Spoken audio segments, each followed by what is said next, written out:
ma'am. Hello, everyone. Hi. Sorry, please go ahead. Hello, Payal ma'am. We are really glad to have you in this meeting and also to the other speakers. So I would request everyone here to switch on their cameras for maximum engagement since this session is being live streamed. And we would like your maximum participation and engagement with our speakers. So over to you, Shri. Yeah, we'll just wait for everyone to join and switch on their respective cameras, and then we can begin. Yeah, I can see Sanjeev sir and Shital ma'am. All right. Angel, yes, Deka, could you please switch on your cameras? Yeah, all right.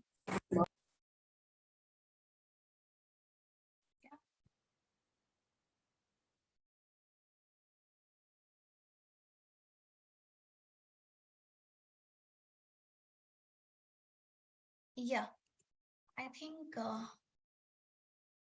because the live stream's on, we're good to go, I guess. Right, Alankrita? Yeah, Shri, you were saying something. I lost you for a few minutes there. Yeah. Okay.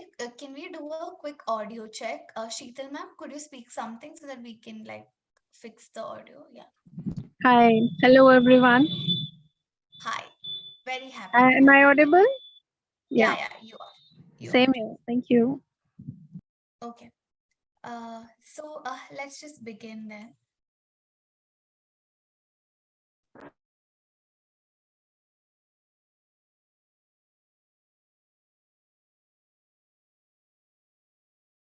Thank you everyone for joining. We are very elated to have all of you in this session, and a very heartily welcome to Sarkari School. We'll shortly be beginning with this session, but before that, let me quickly introduce the objectives of this session. Today, we come together not just as individuals, but as a collective force of change makers, united by a common cause that all of us hold very close to ourselves. That is the cause of menstrual hygiene management, a topic that has long been shrouded in silence, stigma, and shame. But today we break those barriers, we shatter the silence with our voices, and we replace shame with empowerment. Rightly so, why we've named our session also Empowering Periods. In the spirit of this collaboration and shared purpose, we have gathered here for this panel discussion on empowering periods, unveiling the menstrual policy 2023. It's just not an event for Sarkari school. It's a movement towards a future where menstrual hygiene is not just a topic discussed behind closed doors, but we bring out those conversations to the forefront, right? Before we get into the nitty-gritties of the event and begin with the panel discussion, I would like to introduce our organization also to our viewers. SarkariSchool.in is an initiative of WeCitizens Foundation. Since 2019, this platform has been known for recognizing and celebrating the unsung heroes who tirelessly contribute to the upliftment of government schools in India. These individuals deserve not only our appreciation, but also our support. And that is why we are here. Our primary objective is to change the negative perception surrounding the government school systems in India and trying to do our bit to change those systems and improve the standards of education through our various projects that we run in these schools, right? At Sarkari School, we aspire to address and resolve issues at a ground level, and menstrual health and hygiene is one of the predominant issues of our project Vedna, and that's why we felt the need to do this session and our conference in future, right? Sarkari School has several projects as such as Project Gudia, Project Vedna, Project Kahani Kosh, which kind of explore the narratives of government schools in India. And we work closely with more than 500 government schools all spread across all across India. And today we are very happy to hold this session addressing menstrual health as well. Now, I would like to invite two of our moderators for the session, Alankrita and Ratika, who will be taking the session forward and holding this panel discussion. I hope that everyone who's joined us today will have a very fruitful session and we'll be able to come up with some concrete policy changes and policy recommendations for the document that we'll be talking about in this session. So over to you, Alankrita. Sure. Hi, I'm Alankrita Verma, and currently I am working at the position of an editorial mentor at Sarkari School. So I welcome you all with elation to this event, and I hope that we will be able to follow this discussion according to the house rules laid down already, and we'll be able to make this a safe space to discuss MHM equity, period poverty, as well as how to tackle the issue areas in the overall objective of MHM. So over to you, Radhika, who will be giving us a policy brief of the recent draft policy on menstrual hygiene released by the Ministry of Health and Social Welfare. Yeah. Good evening, everyone. I am Radhika. I'll be giving a brief introduction about the draft National Menstrual Hygiene Policy.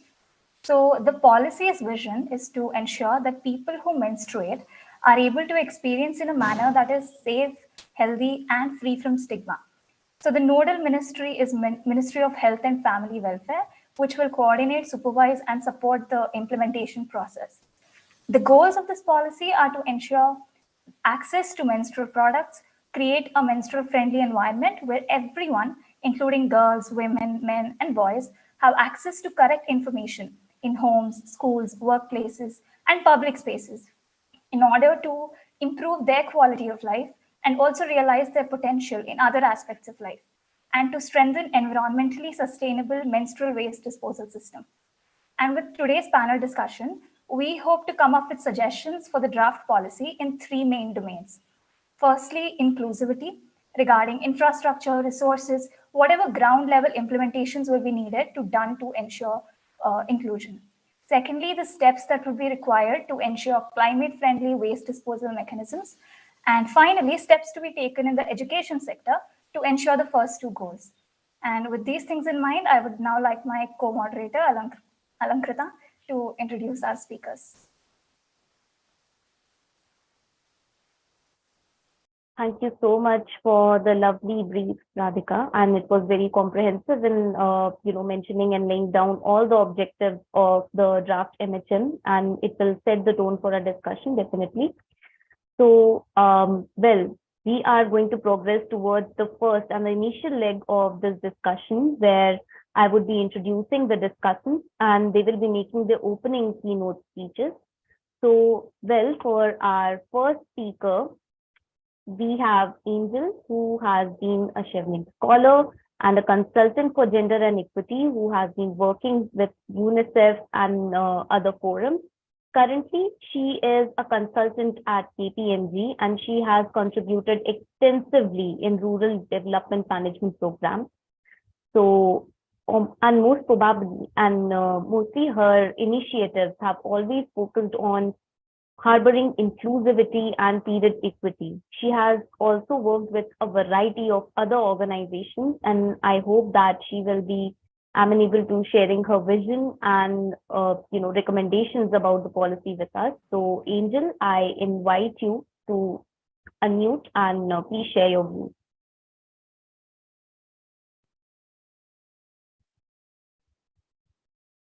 Angel, are you there?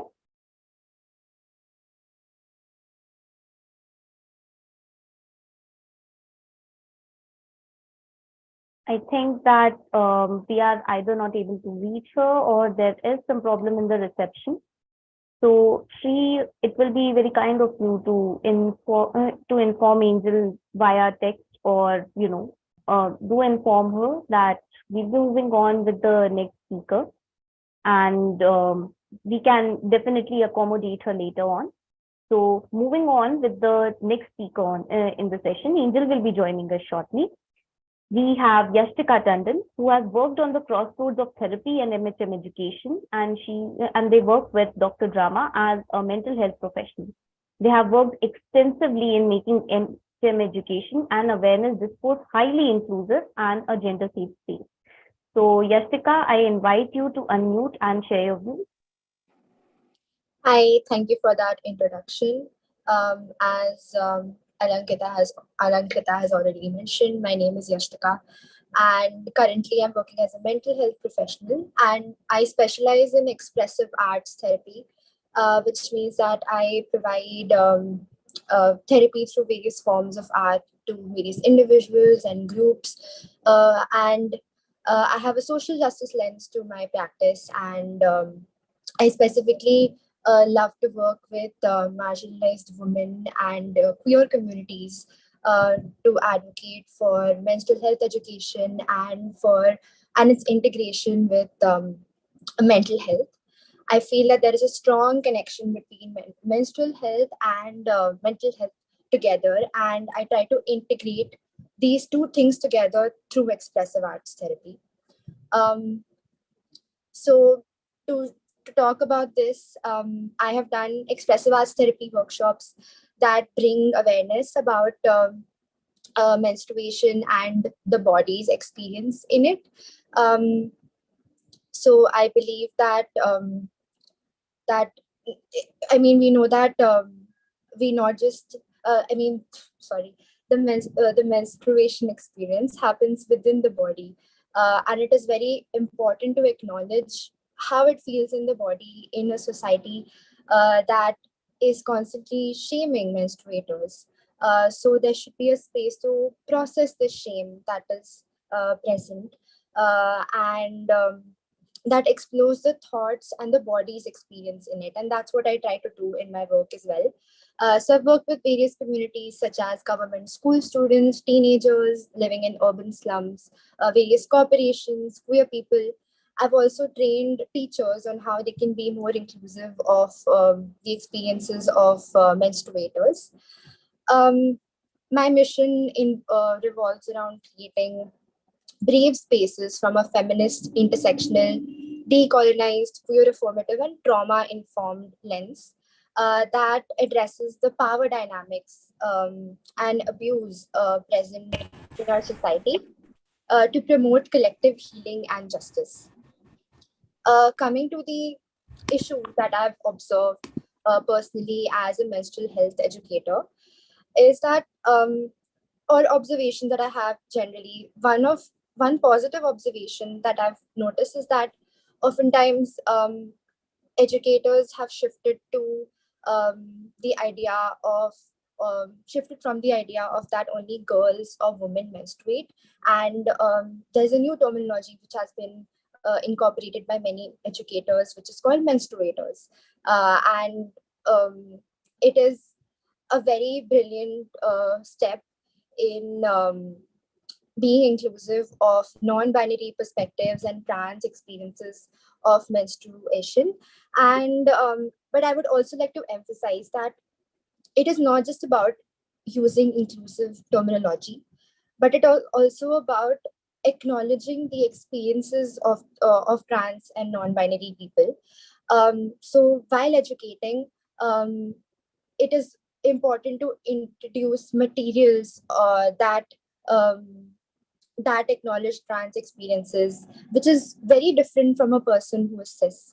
Um, and the discussions, the examples that we give, the stories that we share, the lived experiences that we share should be inclusive of these experiences, because the maximum experiences that we share are mostly of cis women. So that is one thing that I've observed. Apart from this, as I've already spoken before, that I believe there's a connection between mental health and menstrual health. And we know that how menstruation affects our mood in a very large capacity. And there are multiple disorders that also affect our mental health during this time. And while we are educating, it is not just enough to introduce menstruation from a biological and objective perspective, but also have a psychological perspective. So can we offer techniques to take care of yourself, take care of your mental health during this time? Can we offer grounding techniques that can help menstruators?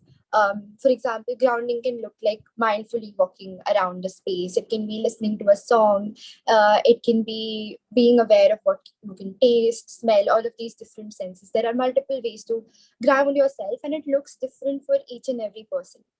So can we make a space for people to explore what their self-care box looks like? What are the things that they can include in it? Um, so that is one thing that I've observed. Apart from this, as I've already spoken before, educators have shifted to the idea of only girls or women menstruate. So while educating, it is not just about using inclusive terminology, but it also about acknowledging the experiences of trans and non-binary people. And I also want to talk about the sociological perspective in it, which is that people who are menstrual health educators often come from a privileged position. The fact that they have this designation means that they have a certain privilege in the society. And when we go into spaces that are marginalized, it is important to be very culturally sensitive and religiously sensitive when we go.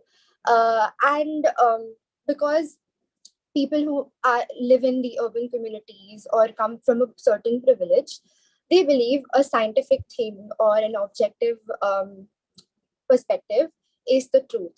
But a lived experience is equally valid. So it is important to not dismiss any community's lived experience, any community's rituals, any community's traditions, because these are the things that hold them together. And they are very extremely interconnected. And us standing in the middle of that and disrupting that actually harms them more. So, is there a way to work through what is already available? If there are these traditions and rituals that hold them together, then giving a space to that and uh, using it as a starting point to then discuss how we can make this experience a safe space for you. Yeah, I think that's the major issues and observations that I wanted to personally talk about. But I want to say that it has been a very joyful experience for me to work as a menstrual health educator, because each and every time that I have conducted a workshop, um, um, there are other people who come into the space and ask, "Hey, ye kya chal raha hai? I want to know more about this." And because of India's very collectivist and interconnected kind of society, when we even talk to one person about menstrual health education and they develop an awareness about it, they're more aware about their body and they have done some inner work from it, it creates ripples. And that makes me feel like the work that we do is very powerful, and it makes me feel very hopeful for the future. Thank you so Thank you. much. Thank you so much, Yastika, for sharing your experiences with us as a menstrual health educator. And you are definitely right in, pointing out what are the inherent issues with MHM education and the people who claim this designation. It's very important to make the whole discourse really inclusive for, people who menstruate and create a safe space for them to discuss and manage their own period care in their own way. So thank you so much. And now that Angel has joined us, I did see her. So Angel, I would like to invite you to take the stage and please share your views with us.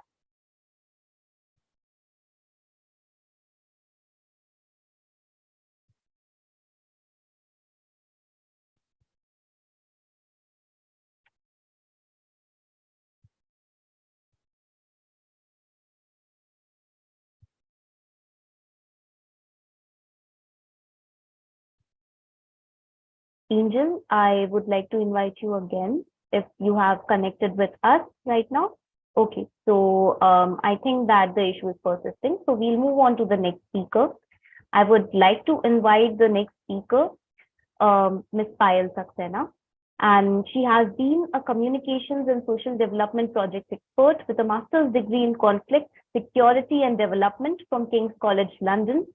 She has worked extensively as a journalist in India for the past 8 years, covering sanitation, gender, maternal, and healthcare and WASH programs. So I would like to invite her to share our views with us and enlighten our participants. Hi. Hi, hello everyone. Thank you, Alankrita, and thank you, Sarkari School, for this opportunity.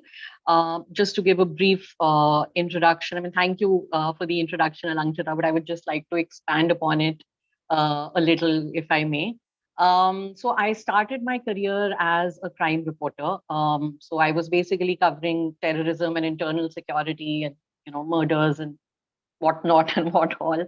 And I did that for a decade. And over the last few years of my journalism stint, I started covering a lot of human interest stories. So wherein I started covering a lot of crimes against women and children. And those really kind of, shook me up when I was doing that more than a bomb blast. I think these stories used to shake me up more than anything else. So I kind of decided to do a little more than just reporting, and I wanted to become more hands on. So I decided to switch over to the development sector. And so I went to King's, I did my course and everything. And when I came back, honestly, I didn't know what to do in the development sector. But Swachh Bharat Mission had just been launched. And as luck would have it, I got an opportunity to work with Finnish society across 10 states in Swachh Bharat Mission. So it revolved, I mean, my work revolved around traveling through the nooks and crannies of this country, rural India, and we were working in Swachh Bharat Mission, and that was the first time I got in touch with women. And I remember my first time ever when I went to a village in Madhya Pradesh.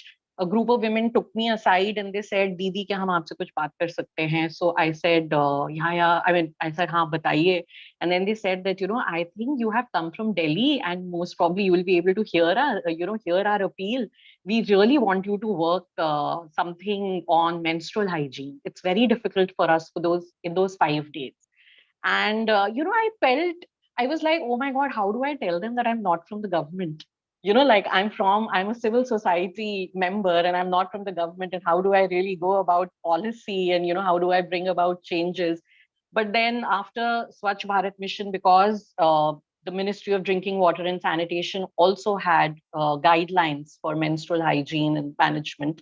In 2015, they launched that, and menstrual hygiene and management became a very important part of ODF Plus and ODF Plus Plus. So MHM became a very, very integral part of my work. And, my work, honestly, I have never been behind a desk or, behind a laptop. It's only been field work. So whatever experiences I'll share will be based on the people that I have met, in the last 19 years of my career.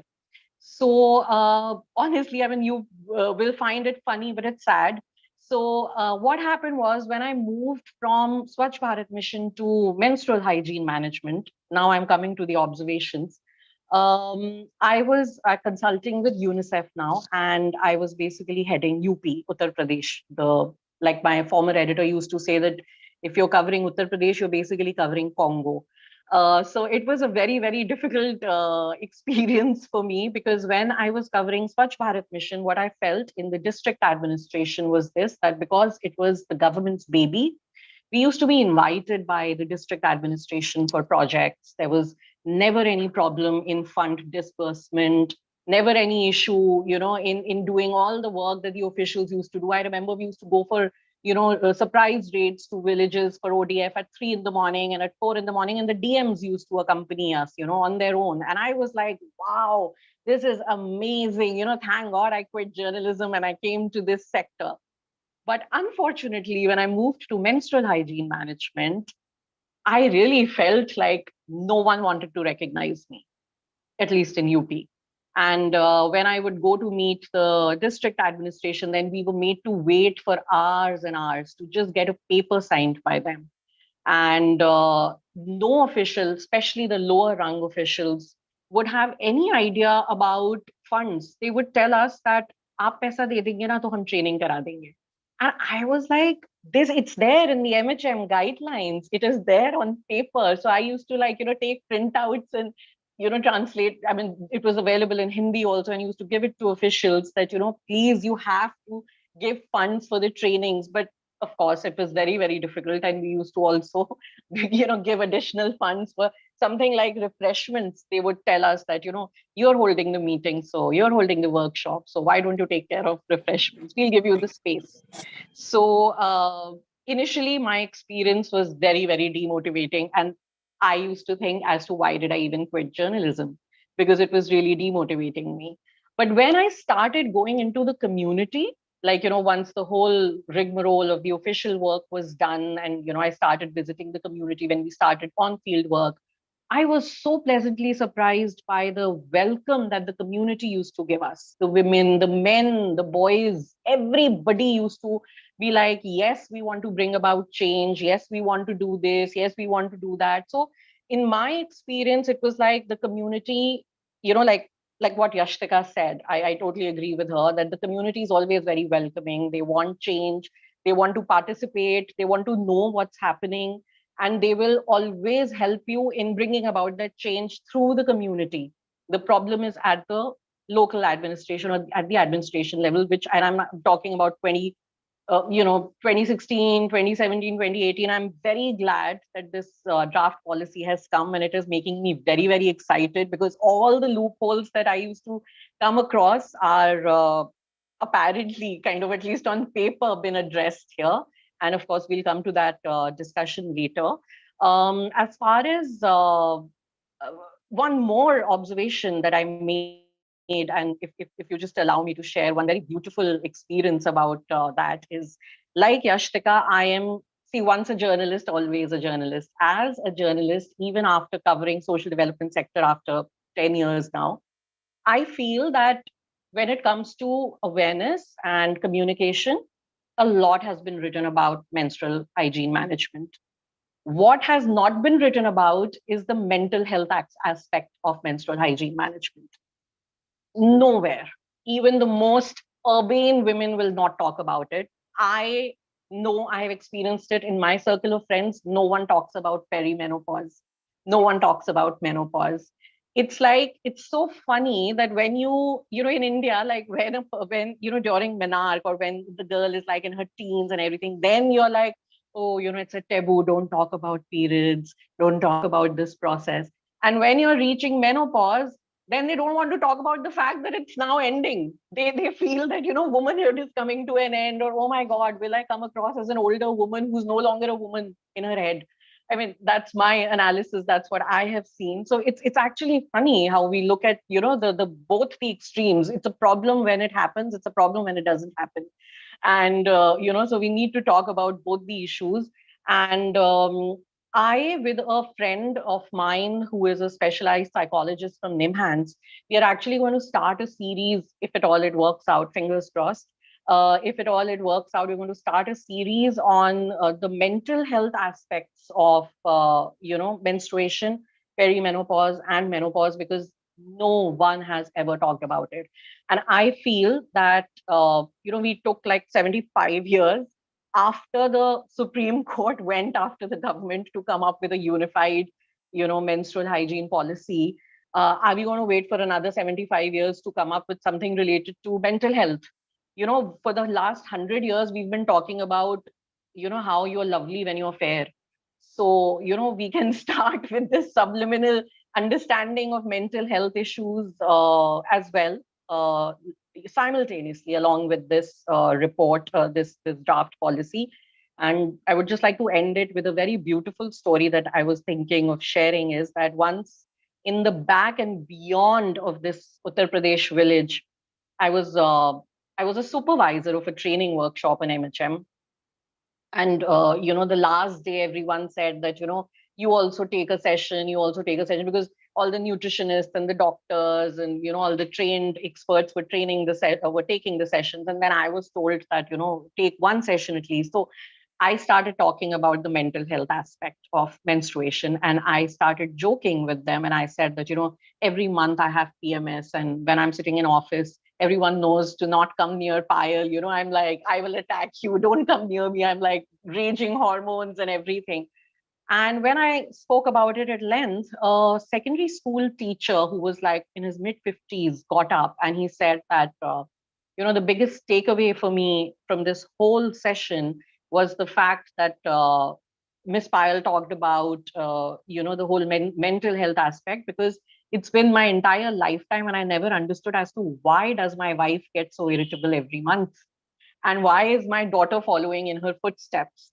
And I always used to, kind of scream at her and shout at her and, tell her, what's wrong with your mood and why are you so irritable? And it's for the first time in my life that I have understood about that aspect today. And I'm going to go back home and I'm going to sit them down and I'm going to tell them that now I will take care of all the household chores when you are down with, with menstrual syndrome. So yeah, I mean, that's it. Like, it's beautiful to be in the community. It's beautiful to talk about issues that no one talks about. And it's been a beautiful and a very, very joyous journey I would say that 16 hours of traveling through the nooks and crannies every day, my bladder has gone to the, down to the drain. But at least the bladders of all the other women have improved. So yeah, that's how I would like to end it. Thank you. Thank you so much, Payal ma'am, for leading us through your experiences and sharing with us what were your insights and all the challenges you encountered while being an MHM advocate as well as an educator. Because I feel that it's a key domain of public policy that lacking funds and all the other structural challenges, such as making the workshop conductors pay for even the most basic of all requirements, when it should be the government who should be doing them, is I would say a significant barrier to making period health care and awareness very equitable. So thank you so much for that and sharing all your experiences with us. Now, moving on to the next speaker, we have Mr. Sanjeev Jain. He has over 30 years of experience in soft skills, behavioral change, communication, and capacity building. He is a trained facilitator for conducting participatory learning exercises over the subject of menstrual hygiene management, HIV/AIDS, tuberculosis, reproductive and maternal health, and allied matters. Sanjeev ji has worked with CARE, BBC World Service Trust, American Red Cross, and Haryana National Health Mission, as well as National AIDS Control Organization and National Rural Livelihood Mission in Jivika, Bihar, and UPSRLM, Uttar Pradesh, in various positions. So I would like to invite Mr. Sanjeev Jain to share all his insights and views about the draft policy as well as dwell upon his experiences. So. Yeah, thank you very much for inviting me. I just wanted to share a few of the things that I've worked extensively with sex workers for a very long period. And then through National AIDS Control Organization, I was working with around more than 7 lakh sex workers. So to speak in short, the policy does not talk of sex workers at all. They talk of vulnerable population, but the definition of vulnerable population still needs to be defined.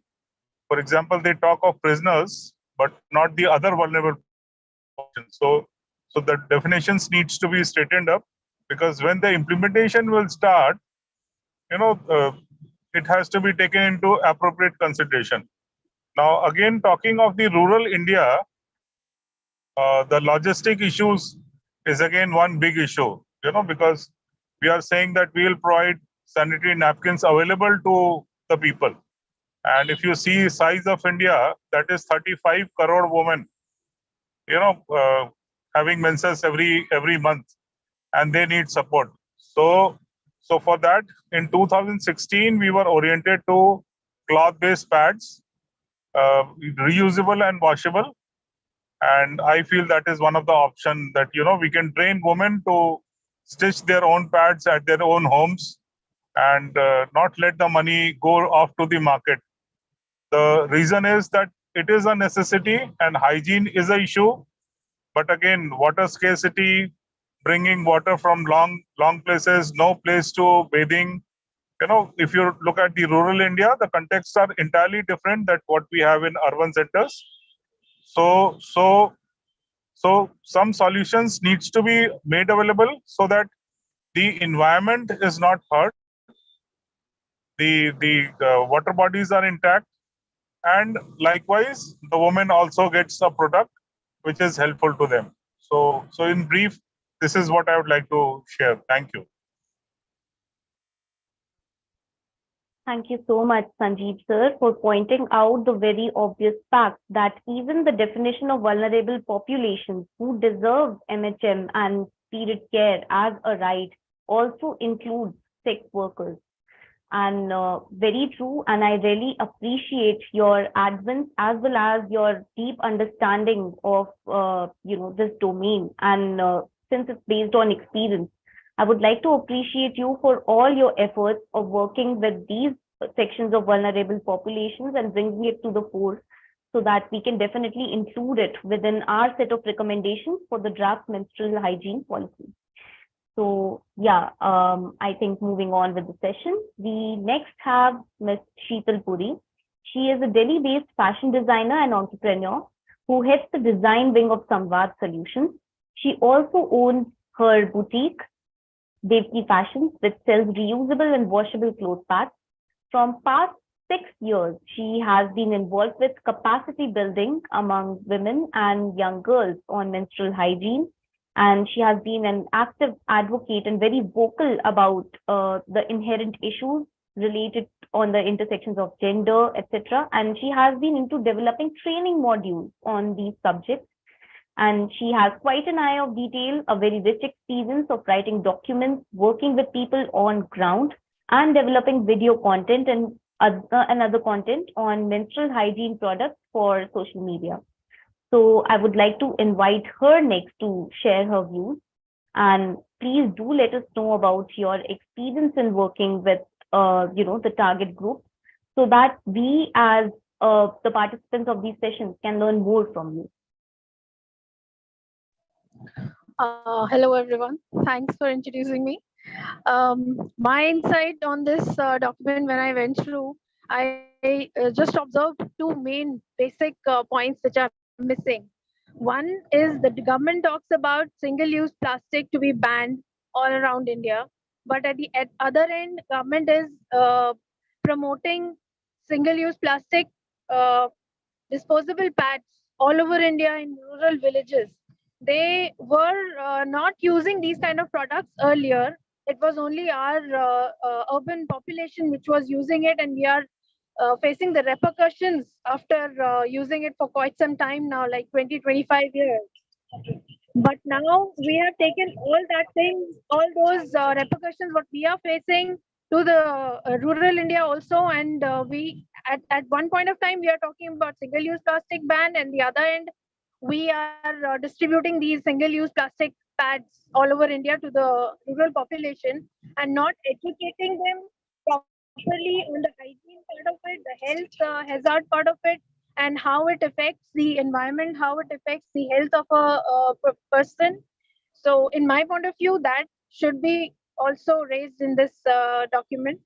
And secondly, I would also suggest one more thing is to do more and more sessions like these, and to encourage more and more people from urban population to interact with as much as possible with these rural population to I mean share their experiences of what all they face, what all they face in terms of using a disposable pad, using it is not good for health, it is not good for your it is not environment friendly, and at the end of the time, at the end point, we face a lot of issues regarding the same.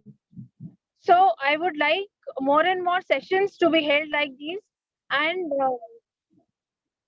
I think I'm not connected properly, so You are. I'm not, I can't. You are audible. You're audible. Am I? Okay. Yeah, very Okay. clearly. Yeah. So that is also one of the things should be added in the document. I guess that's it what I wanted to share. Thank you so much, Shital ma'am, for sharing your views with us. And you are definitely right about extending period health and access to menstrual care products to rural areas, so that we can advance towards period equity in, a sort of united way. And I think you were really, really right about promoting the use of single-use products. I mean, it definitely is a barrier to, the wash objectives, since it is a major challenge to waste disposal. And it's very important that we promote the use of more sustainable options that can be used over and over, as well as not pose as big of a problem as single-use pads do. So thank you so much. And I think now we have Angel with us. She's connected. So finally, we'll be, listening to her and her experience as an advocate and educator. So thank you so much, Angel. Hello. Hi, I had some technical difficulties. However, I'm online now, and I just want to briefly introduce myself. I have worked with gender and equity in three folds post my graduation from Cambridge. I have a specialization in gender and development from Cambridge. So I have served three folds in a way wherein the previous project, the first project that I did was with Aga Khan Rural Support Program in Dang District. And the second one was with gender and immunization in Geneva with Gavi. And currently I am a consultant with the Ministry of Women and Child Development. I also want to strongly agree with what the previous two speakers stressed upon. We are when I think one of the key principles on the policy is that we focus on access and affordability, and under which I think it is very, very important for us to stress upon the fact that we need to provide safe, hygienic, sanitary products for women in the rural areas. For example, with Aga Khan, when I was at the ground level, I do not want to take a paintbrush and paint a very happy picture.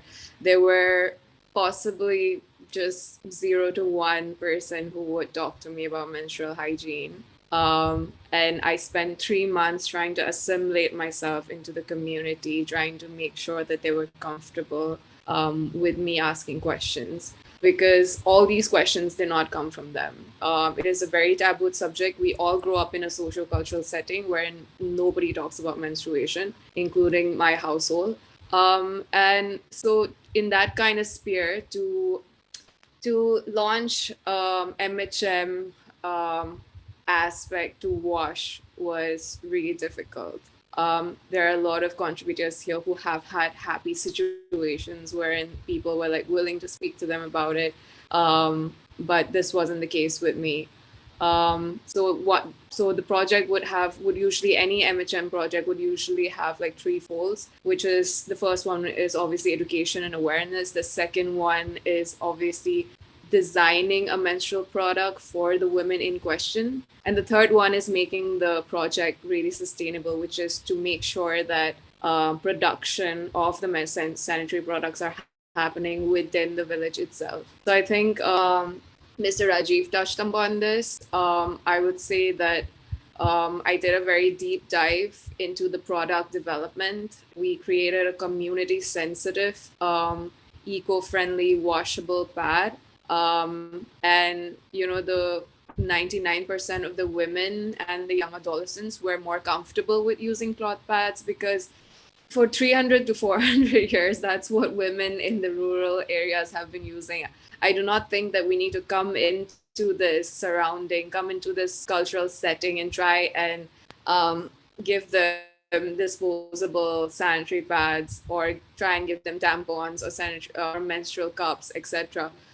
We need to work with what they are familiar with, and I think that's basically how the sustainability of the project works as well, and how it would eventually become like a community owned project.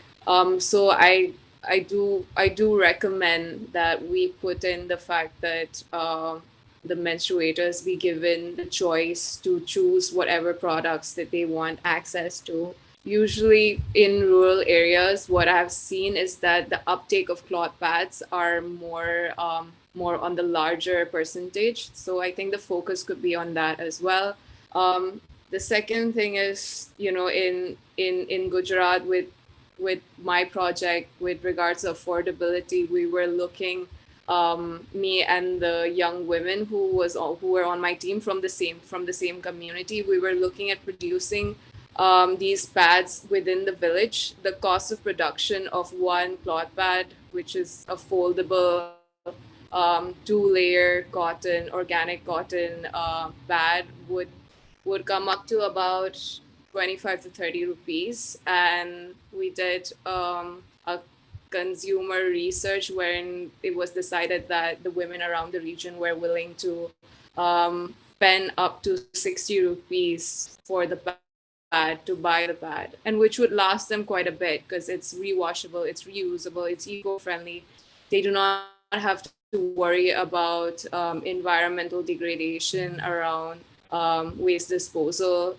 So the water bodies were safe because they were not throwing into the water bodies, they were not burning it. So this is basically what I want to add as well. Of course, there are three aspects here that I want to touch upon, which is obviously the eco-friendly, sanitary product. The second thing is obviously making sure that this is something that the women would use and not like being put upon against their will. And then the third thing is obviously we need to look at environmental degradation in general.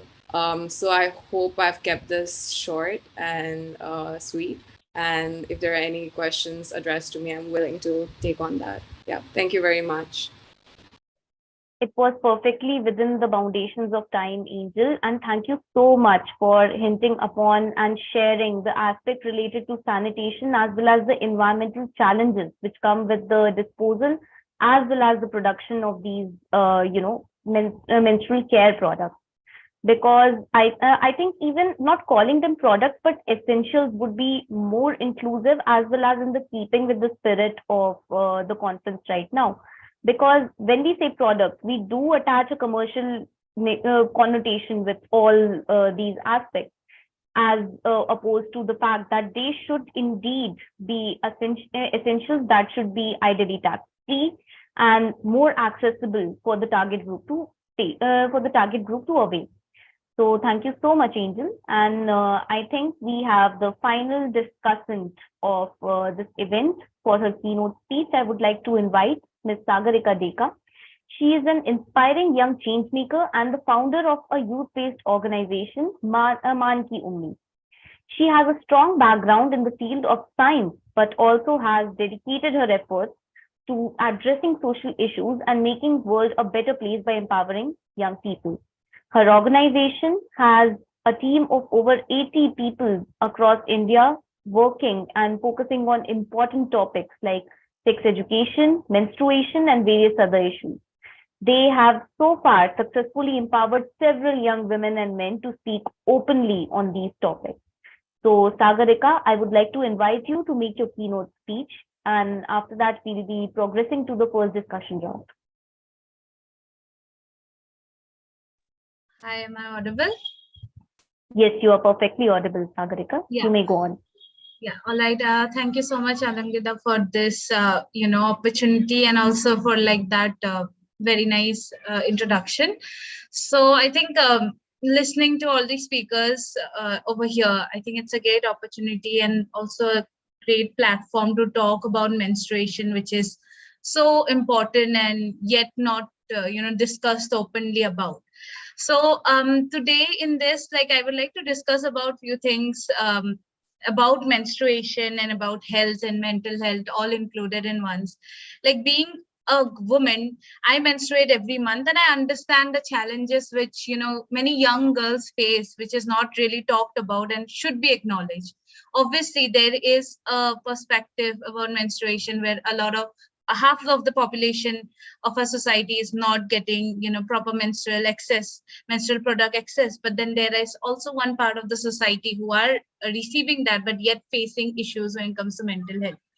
So today I would like to take this platform to highlight some of these issues which I have recently encountered by talking to many women around me, talking to many young girls who have recently started their menstruation and are recently in this entire process of womanhood.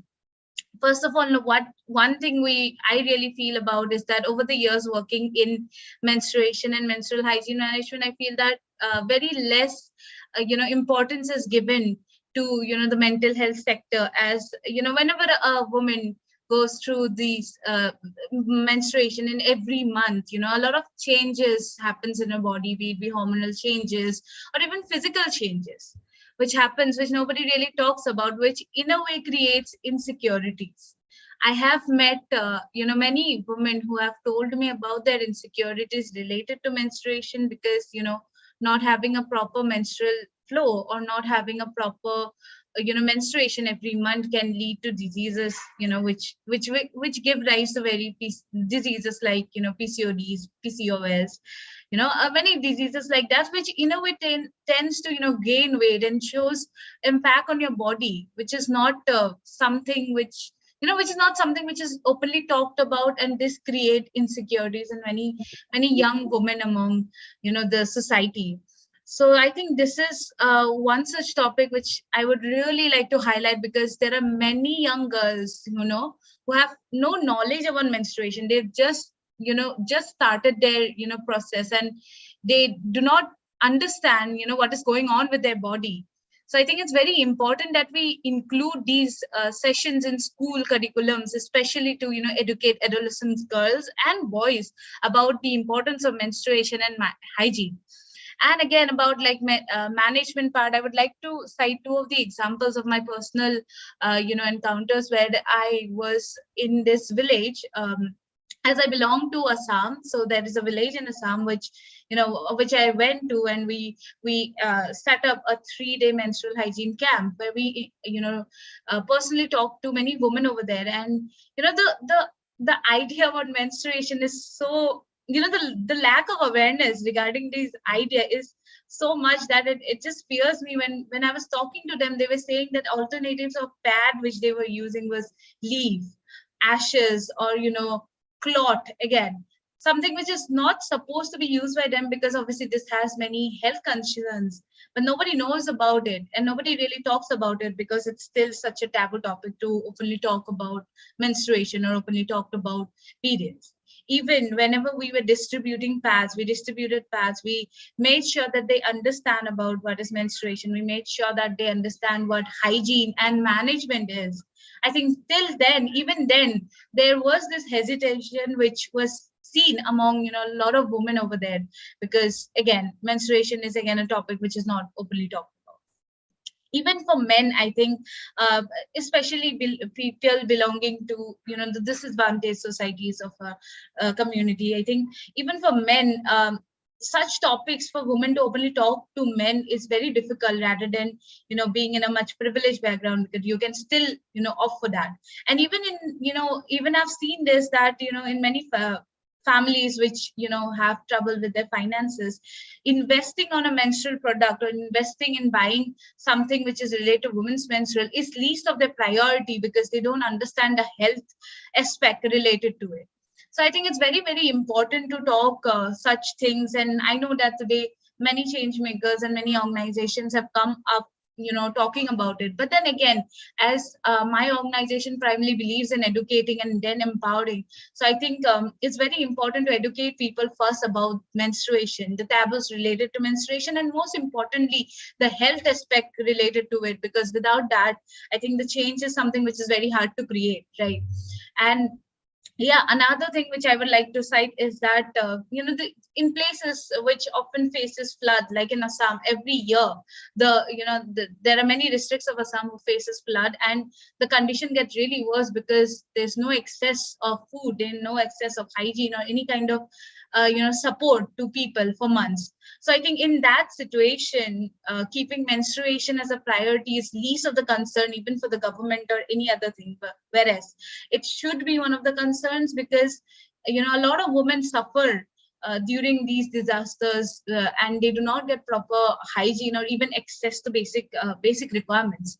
So I think these are the few issues which I feel, and I've personally worked in 2020, when it was the time of COVID, and also one of the major flood disaster which happened in Assam. I think that time we started a campaign, which was an online campaign, and we were supported by more than 1,000 plus people all over India, saying that the importance of menstrual health during disasters. So yeah, we could impact over 10,000 women and distribute menstrual access to these women. So I think that's what the power of change making, or the power of young people is that if we focus on educating and empowering people, we can create change. So I think that's all for my end. Thank you. Thank you, Sagarika, for indicating and hinting upon this very important aspect of including men as well as women in the gamut of education.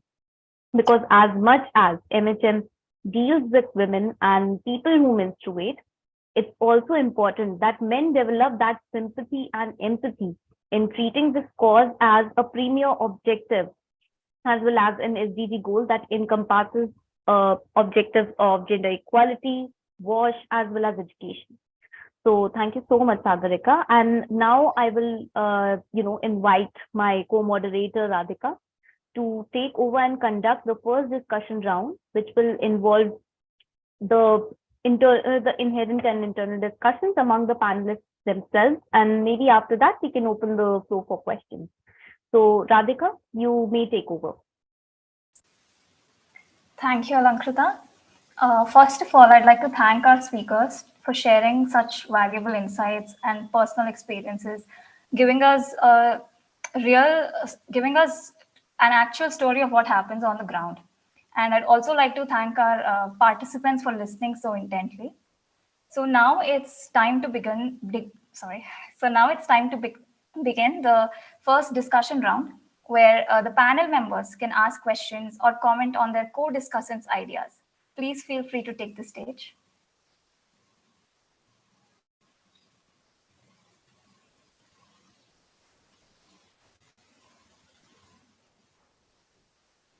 Yeah, I observed that Payal ma'am has indicated her wish to ask a question or comment. So ma'am, please unmute and go on.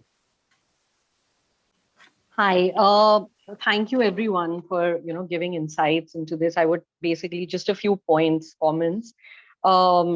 Just would like to add to the whole cloth pad thing. I totally agree with Shital and with Angel that even when we were with UNICEF, we were given strict instructions to not. We were supposed to just give them the list of all the products that are available, but we were never supposed to force them into using a particular product, because every human body is unique, and you have to respect the cultural, the local, the demographic importance of that particular area where you're going. Most importantly, the affordability. But one point here that I would like to bring about is, whenever we used to talk about cloth pads, there are two issues. Firstly, if the civil society or the government is not providing them with cloth pads, because as of now, also I feel it's at a very nascent stage. Government, of course, is not producing cloth. I don't think so. They are definitely producing pads, 1 rupee pads or whatever, but the civil society is producing them now, and that also I feel is at a nascent stage. So if you talk about the women there, there were very basic-ish problems that they used to come up with, and they used to tell us that now we all wear synthetic saris, and men wear, track pants or shorts or trousers. In olden days, we used to wear cotton saris, and men used to wear cotton kurtas or cotton dhotis. So it was easier to make cloth pads earlier because we had a lot of cotton, simple cotton at home. You can't make pads out of synthetic material, the materials that are basically used for these kind of garments, the synthetic saris and the synthetic stuff that the men also wear. So that was one very basic issue that was a surprise to me also. I didn't know that this could be an issue. So that was very, very enlightening that I got to know there. So if at all the draft policy kind of focuses on the fact that civil society or the government itself is definitely going to produce cloth pads and provide them to women, definitely the most cost friendly and the most environment friendly option for them, rather than pushing menstrual cups and menstrual cups. Sorry, I mean, I just feel that there shouldn't be just one lobby, which I have been seeing, over the last many, many years. There was once this whole lobby of, okay, plastic pads. Now there's this lobby of menstrual cups. So, rather than pushing or shoving a choice onto someone, I think the best part would be to do something about cloth pads. That is one thing which I also felt was missing in the draft policy. The other point about people with disabilities. I don't know, because for the last couple of months, as menstrual educators, I'm sure all of us have been getting, on LinkedIn or on WhatsApp invites on, giving our feedback to this national health, national menstrual hygiene policy and all. I don't know if they are actually inviting feedback from people with disabilities, from non-binary people themselves, specifically so, because no matter how hard we try, we can come up with policies and we can, come up with all international jargon and from international organizations. The best feedback is going to come from people who are disabled, or who are, like, for example, the best feedback I think came from the women in the village who told us a simple thing that, oh, we don't have cotton now, so how do we? So I think that is very important, which I feel is missing in the policy. I have not seen anyone talking about, I could be wrong. I mean, I'll be glad if someone tells me that that's happening. The third point is, we've discussed, I don't see any reference to mental health in the policy, especially when it comes to, like I said, menopause, because menopause is not really about the process of bleeding. It's about the process of hormones, which go all over the place, and there is no one to help you there. Sometimes even gynecologists, I would reserve my comments there, but yeah. So basically, I don't know if the policy needs to really talk about the mental health aspect. I mean, here itself, among 6 speakers, 3 of us have spoken about mental health. So we can all understand how important mental health is when it comes to all 3 phases, whether it's menstruation or menopause. And I don't see that here. The fourth point is it a solely menstrual hygiene policy, and health has been used very amorphously here, and health aspect is going to come up separately? Because I feel that if after ages we are coming up with a policy on menstrual hygiene, then it should definitely have aspects of health as well, because there are so many issues regarding menstruation which are out and out health issues. They have nothing to do with hygiene. The women who are practicing the safest methods, and they're following everything, whether it's nutrition, this, that, blah blah blah, even they are they can suffer from health issues. And I, as someone who's like an educator, traveled around the world and all, I honestly don't know who to go to except for a gynecologist when something happens. So I shudder at the thought of what would the other women who are not privileged as us, forget about rural, even in urban setups, there are so many women who are not as privileged as we are. So yeah, like these 4 issues, I would definitely want more clarity on, recommendations on, or discussion even right now. Thank you. Thank you so much, Payal ma'am, for sharing these very obvious, I would say, pain points, because as you discussed, they are like very less or very slim routes of recourse to referring to the mental health situation which accompanies the objectives of MHM. So it's very true. And I feel that your inputs on the stress on some very specific projects and products with regards to menstrual care, I think they can be better answered by Angel and Shital ma'am. So first of all, I would like to invite Angel's comment on this matter. So Angel, you may unmute. Right. Lower the hand. I believe that with like every village or every 15 kilometers we go, the conditions are absolutely different. In Dang district, the women were going into the market to buy synthetic flannel that they would use to manage their menstrual health and hygiene. So I'm sure every group has a different experience of where to procure. So what we can do as development practitioner is build connections, build bridges. For me, I knew there are always organizations working for menstrual health and hygiene in these pockets. There's always one organization that would be specifically focusing on MHM. So contacting that organization, and in my case, it was Aga Khan Rural Support Program, and making sure that they train these women in the village There were already like tribal support program that was training them to use sewing machines, and they were already giving them sewing machines. So what Aga Khan could do as a development organization in this kind of scenario is step in and provide the raw material.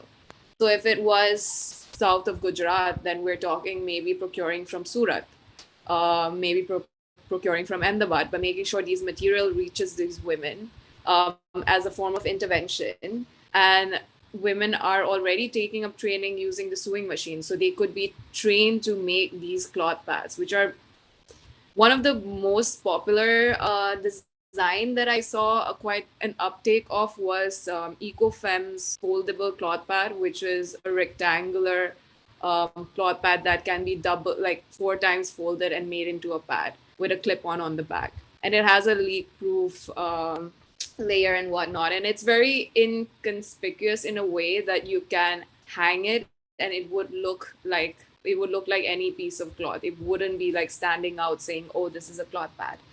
So, making sure that their confidentiality or their privacy regarding their menstruation is also protected. This is one of the aspects.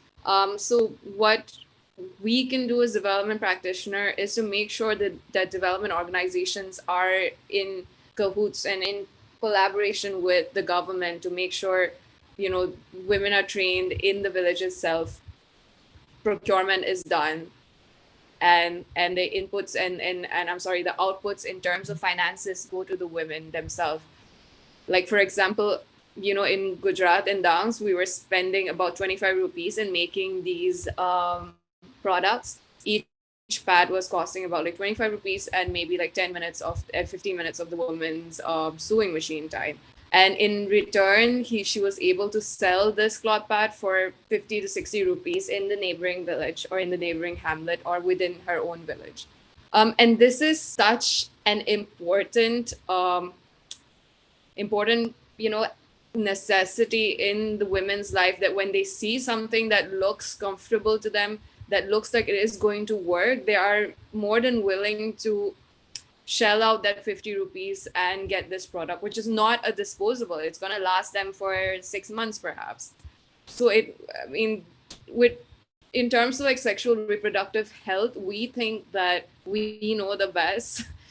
We always think that, and we do not give the choice to the women. We do not want to like empower them with that choice. Sometimes we just impose things that are, generally that works perhaps in the Western countries. Like, for example, I mean, there was one organization that started distributing Whisper, but they would do it every 3 months.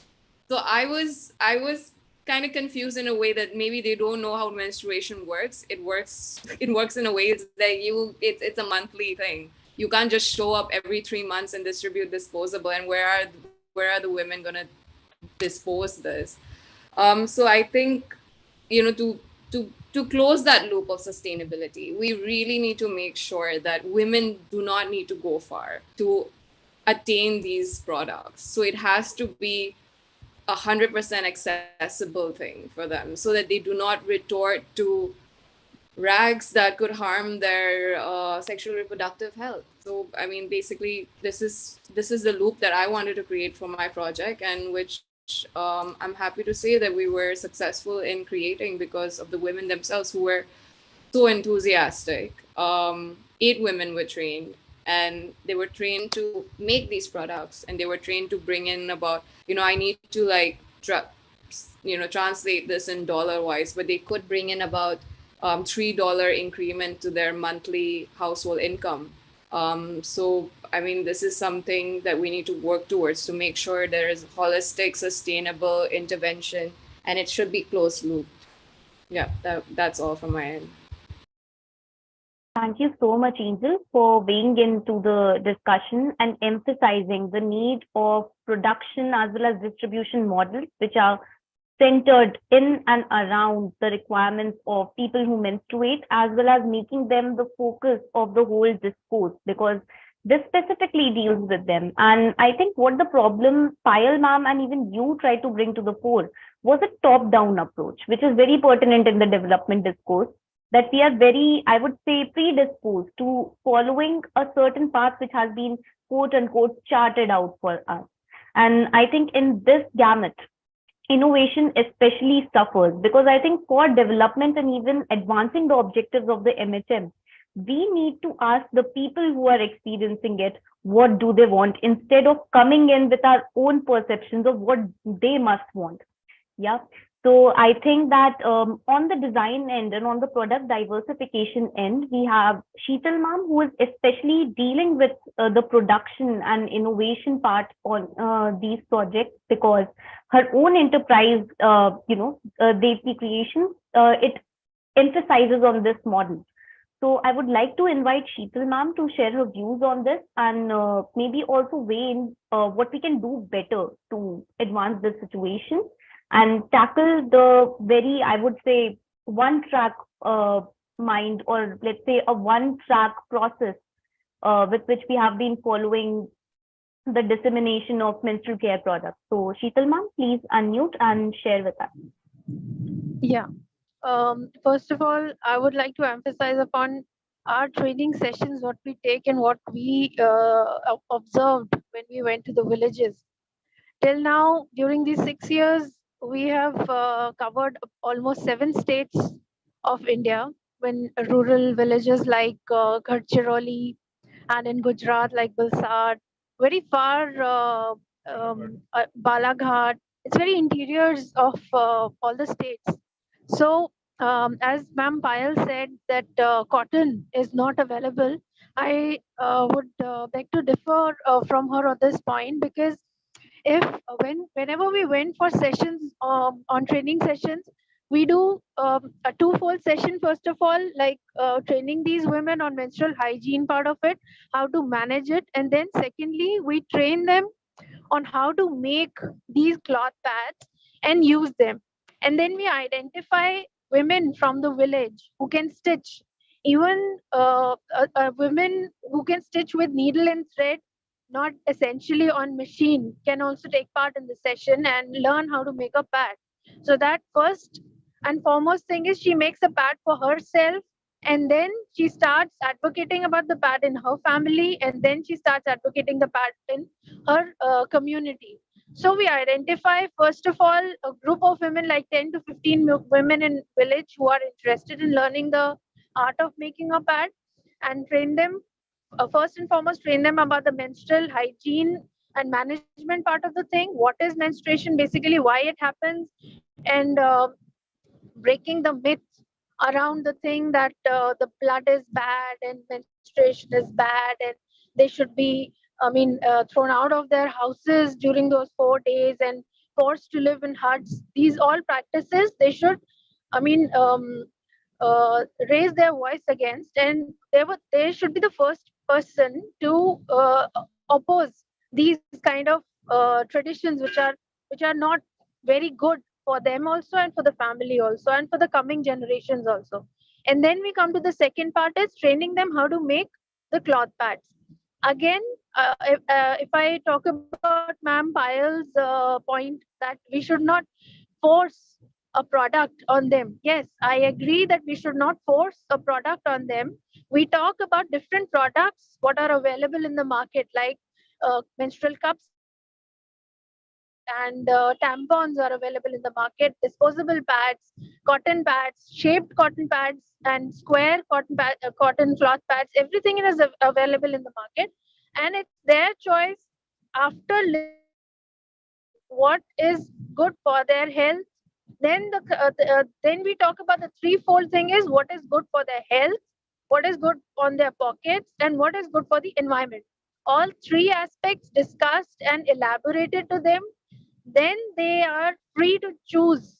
If they choose disposable, they are most welcome. Even after listening to the health hazards, the gel part of it, the fumes emitting from the gel, harming the endocrine system. After listening to all these points, if they're still willing to use the disposable pads, they're most welcome. If they want to shift to cotton pads, cloth pads, Then we try to train them how to make it, and we try to mobilize the cloth on our own end. We at Samvaad Sustainable Solutions Private Limited, so we can buy the cloth, and we can arrange the cloth for them at the village level. And there are two basic cloths. One is the cotton flannel, and the other is the PUL, which is the leak-proof layer. Both of these cloths we arrange for those women who are interested to make and sell or use in their own community. So I don't think so. Cloth is a problem wherever we go and wherever we take a session on menstrual hygiene and training them to how to make pads. And on this forum, on this platform, I would like to also tell everyone about this and spread awareness about the fact that if anybody is facing a problem regarding the cloth, then we are there to help. We are very happy to help, because I know POL is a fabric which is a specialized fabric which is not easily available in the market. You can't get like 1 meter or 2 meters of POL in the market. Flannel, yes, of course, flannel is the easy cloth you can get in a market, not in rural area, maybe a town nearby. But if at all anybody wants fabric mobilized, we are happy to help, and we can provide the fabric. We have ready fabric available all the time with us, so fabric shouldn't be a problem. And coming to the part that how widely people want to use this product, that in my point of view, if we tell them the 3 points, the health hazard, the pocket, how it expense, the pocket expense, like one pad a month, one packet of pad comes around 50 rupees for a month. And cloth pad, if compared to the cloth pads, one cloth pad costs you around 50 to 60 rupees, and four cloth pads for a is good to go for a month, a set of four cloth pads. So it comes around, if we roughly cost them around 50 rupees, say 50 rupees, so it is 200 rupees. And if we calculate the cost of disposable pads, 50 rupees a packet into 1 year costs around 600 rupees, multiplied into 2 years costs 1200 rupees. So 1200 rupees versus 200 rupees pad set of four for 2 years is good to go. So if the women see very clearly the expense part of it, and then we tell them the health hazard part of it, the fumes which is emitted by the disposable pads, and it straight away goes to the endocrine system and infects. So that also is very clear to them. And then the environmental part of it also comes, like menstruating woman generates around 180 kgs of menstrual waste throughout her life. So if we can reduce that kind of waste in one lifetime, all 3 points explained very well. So I don't think so we force them to use this product. We just give them a choice. If the choice is towards a healthy option, they are most welcome to learn the craft and spread the awareness in their community, and thus a whole village, as Angel just said, it should be a holistic development. So the whole village gets along to use a product which is sustainable, which is good for the health, which is good for the environment health as well. I guess I've explained myself well on a few points which Payal ma'am has raised. Any other questions? I am ready to help on those if I have an insight on those also. Thank you very much. Sure. Thank you so much, Shital ma'am, for sharing about this issue of production, innovation, and choice. I think that stood out to me in your answer, because I think holistic solutions, which are like tripartite in their objectives, are very important to tackle this whole gamut of MHM and menstrual care. Because as I recall, I think Ayush here had emphasized on centering these production models around people who menstruate, as well as their own requirements, and tackling the issue of waste disposal in one of the speeches which referred to Aadhaar. I think Aadhaar, I believe that Aadhaar or Aakar maybe, because I think they are very famous for their Anandi pads. And it was a great addition to also listen to Shital ma'am, as well as listening to the fact that, the procurement of these materials can be facilitated by urban actors and policy advocates who are into this field and working extensively. So sharing with us how Samvaad works and facilitates this exchange was extremely important to understand and listen to. So thank you so much, Shital ma'am, for your, contribution. And also, I would like to notify that one of our speakers had to exit quite early given her own commitments. So Angel is not here in the meeting anymore, but we do treasure her views and appreciate her contribution to the panel discussion. So I would like to handle this whole momentum to, I would like to tackle and, just transfer this whole momentum to my co-mentor, Radhika. And she might be able to better gauge and carry on this discussion built on the maxims of inclusiveness and awareness. So Radhika, you may take on the further part of this round. Thank you, Alankrita. And I'd also like to thank Shital ma'am for sharing such details with us. And now I'd also like to invite Sanjeev sir to share their views with us. So if you can hear us, please unmute yourself and share your views.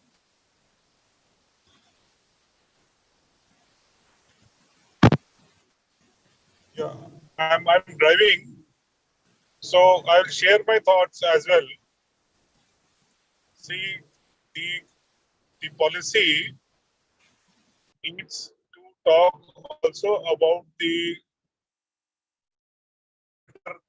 process. For example, if you are saying that the government means the ICDS department, the WCD department, the health department and education department will provide the pads. But who will monitor the pads? So the policy is silent on this. And it needs to be clearly articulated that who will be the driver. So now, right now, I see two people as drivers. One is the panchayat, and the has a committee called VHSNC. VHSNC means Village Health Nutrition Sanitation Committee, which is a powerful committee and has access to money as well. So they can also procure pads for non-school going children or women who are very backward, very poor, not reached by the system. The second is the NRLM, National Livelihood Mission.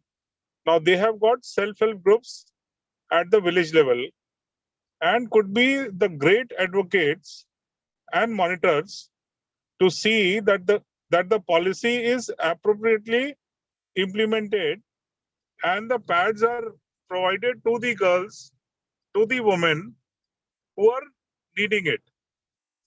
On the other hand, the SHGs also are financially supported by the government, so they can start their stitching centers in which they manufacture pads and sell it, like our one of the key speaker has suggested about experiences of Aga Khan.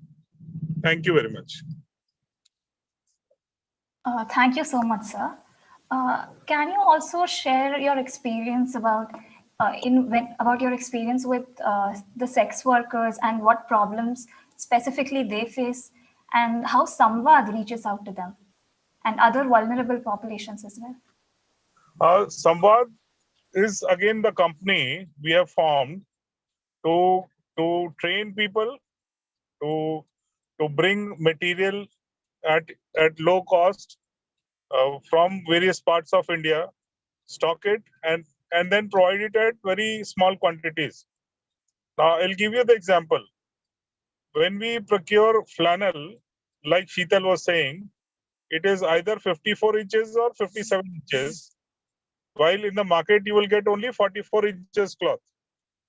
The POL which we are procuring is 63 inches width, and the cloth comes from Chennai, then it goes to Ahmedabad for lamination. So the idea is to get it in high quantities and then sell it or provide it in small quantities at very low cost. As far as the experiences of sex workers is concerned, National AIDS Control Organization, if you know, is the apex body in India working on HIV/AIDS, and they have got registered 7.9 lakh sex workers across India. But nowhere the policy or NACO talks about menstruation or the other women issues other than HIV/AIDS. Now, there I see them coming together, because if you take a woman, the whole health needs to be taken. The health means the nutrition, the disease, HIV/AIDS, the whole life scenario, the whole life cycle has to be taken care, in which menstruation and infections because of low quality products, like they use old clothes or whatever is available. Now that leads to infection. So if you will see leukaria, the infection rate is very high because of either menstruation or non-availability of safe space to take bath.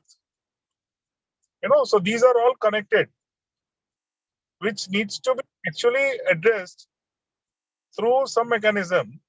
And we are very appreciative that after 6 years of our dreams, now the policy is there on which we are talking, and something is good is going to happen. Thank you. Thank you so much, sir. You are absolutely right. Menstrual hygiene and health both need to be included in the policy. I would like to now invite Yashtika. Yes.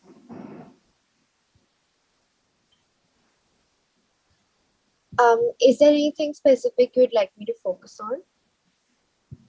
Yeah, I can chip in here, Radhika. So, Yastika, now that we've come into like more details of policy, you talked about inclusivity in the beginning, right? Can you kind of talk about it in more detail on like what you're expecting the policy to do? Because right now, me, Alankrita, Radhika, we've all worked on this policy for a while. There are just a lot of statements and a lot of mentions and not a concrete mechanism on how to do things. So if you can brush up on these aspects, particularly in the aspect of inclusivity. So I can talk about inclusion in education spaces, as that's what I have experience in. So I feel that, as I've said before, there needs to be a psychosocial perspective that brings in inclusion at its core. And when we look at schools, the inclusion not just needs to be with like the students or the children that we talk to and spread menstrual awareness about, but it needs to be more systemic. We also need to talk about menstruation and how we can be inclusive with teachers on how they can facilitate classrooms that acknowledge non-binary and trans experiences of menstruators, of mental health issues that come with menstruators. We need to talk to school counselors that are available to be inclusive about menstrual experiences, to medical staff that is there. It needs to be a systemic change that happens. That is my outlook of it. Apart from that, I think another point about inclusivity I would say is that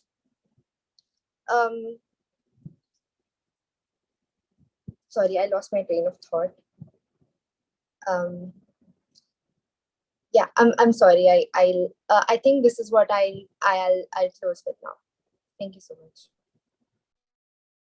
Yeah, I think that totally makes sense. Like in schools as well, when we were like writing on like what all are the aspects that the policy can still cover or extend to, we don't have clear specification as to how this awareness is supposed to be spread.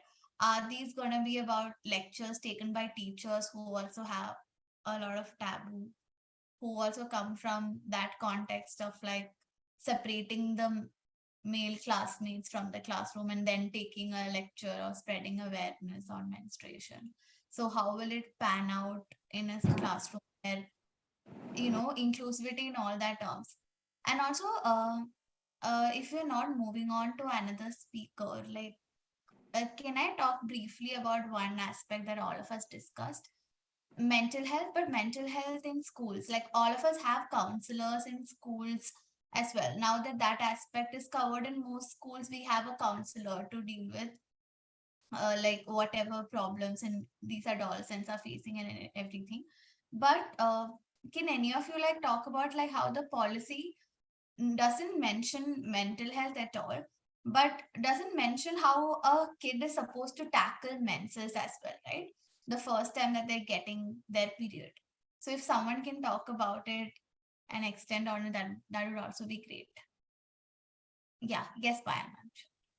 Yeah, hi, Sri Lakshmi. Actually, I was thinking about it while, when I was going through the report. So two things. One is, when we are talking about the primary, secondary, and tertiary target, I think so. In the primary, they have girls, women, and influencers. Okay, I was very pleasantly surprised by the fact that they included influencers, but I don't know if influencers also know what they should be talking about.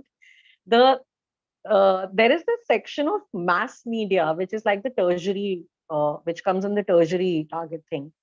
I personally feel that mass media should somehow go in the primary or the secondary section, because everyone these days is on the phone, or on Facebook, or on Twitter or LinkedIn. Even people in the villages, everyone has a smartphone.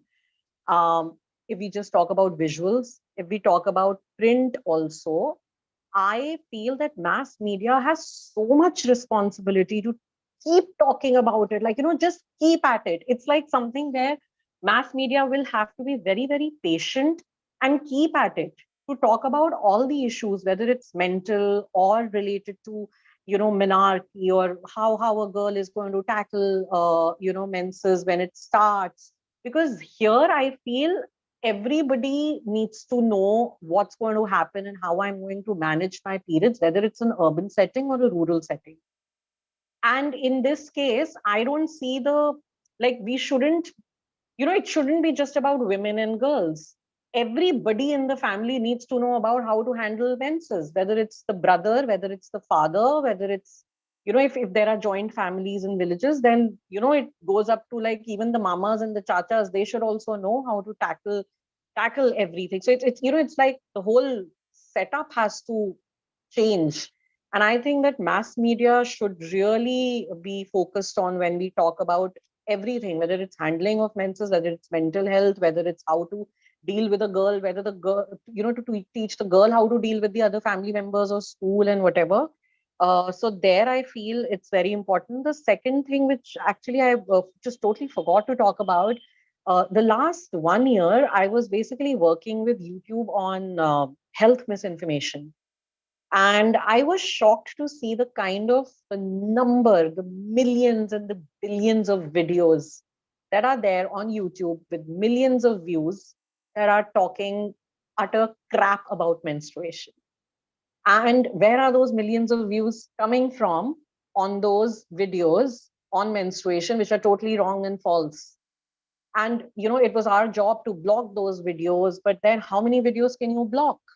So when I was going through the report, this thing, because I worked in it so intensely, I just thought that this is something very, very important that the government needs to talk about in the policy, because these days it's all about fake news and it's all about misinformation. And misinformation in menstrual health can wreak havoc. I mean, I used to be shocked when I used to see millions of views for a video where they're just saying, Nahao mat, menstruation ke time, baal mat dho. 2 million views, 3 million views on a video which says, baal mat dho, menstruation ke time. So you can just imagine the extent to which this is prevalent and this needs to be tackled. As far as your point about counselors is concerned, there are counselors in urban settings, but I don't see there are any counselors in rural settings. I mean, there you have 2 teachers, that's it. 3 teachers, that's it. Kids are sitting on the floor. In my personal experience, I don't want to name the organization, but there was this international organization that I was working with. And when the chief was supposed to visit the village, there were computers and tables and chairs that were procured for that day.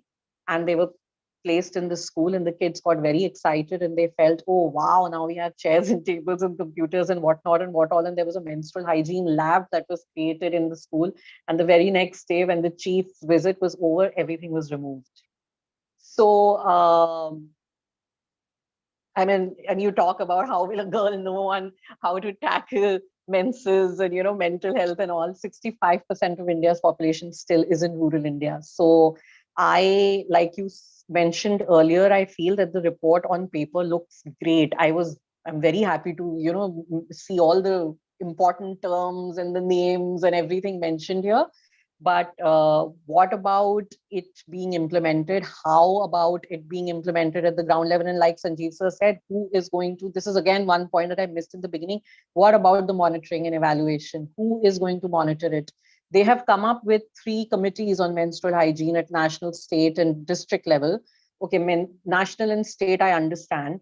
But isn't there going to be like a passing of the buck at the district level again, like it happens currently, that we are pushed, we are pushed from one department to another when it comes to, sir, please ye karwa dijiye, and then they'll say wahan chale jaiye, and then they'll say wahan chale jaiye.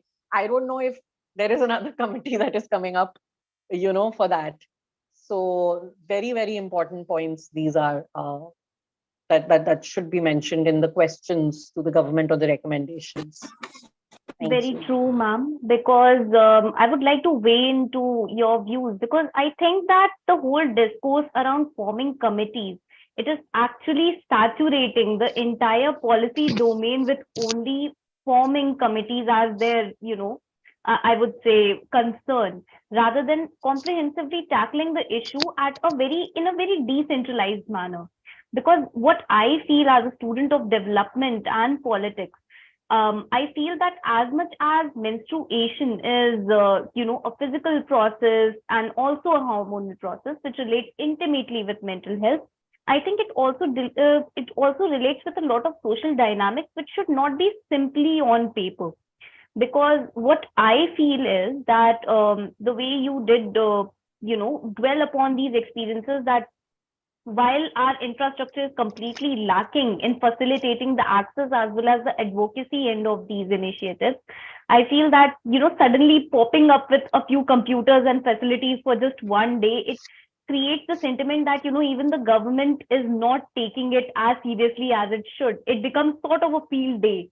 And, it also becomes like, a very sham kind of way to display their concern as well as the general advocacy for this whole gamut of MHM. So thank you so much for weighing in with this, because the insights are quite useful.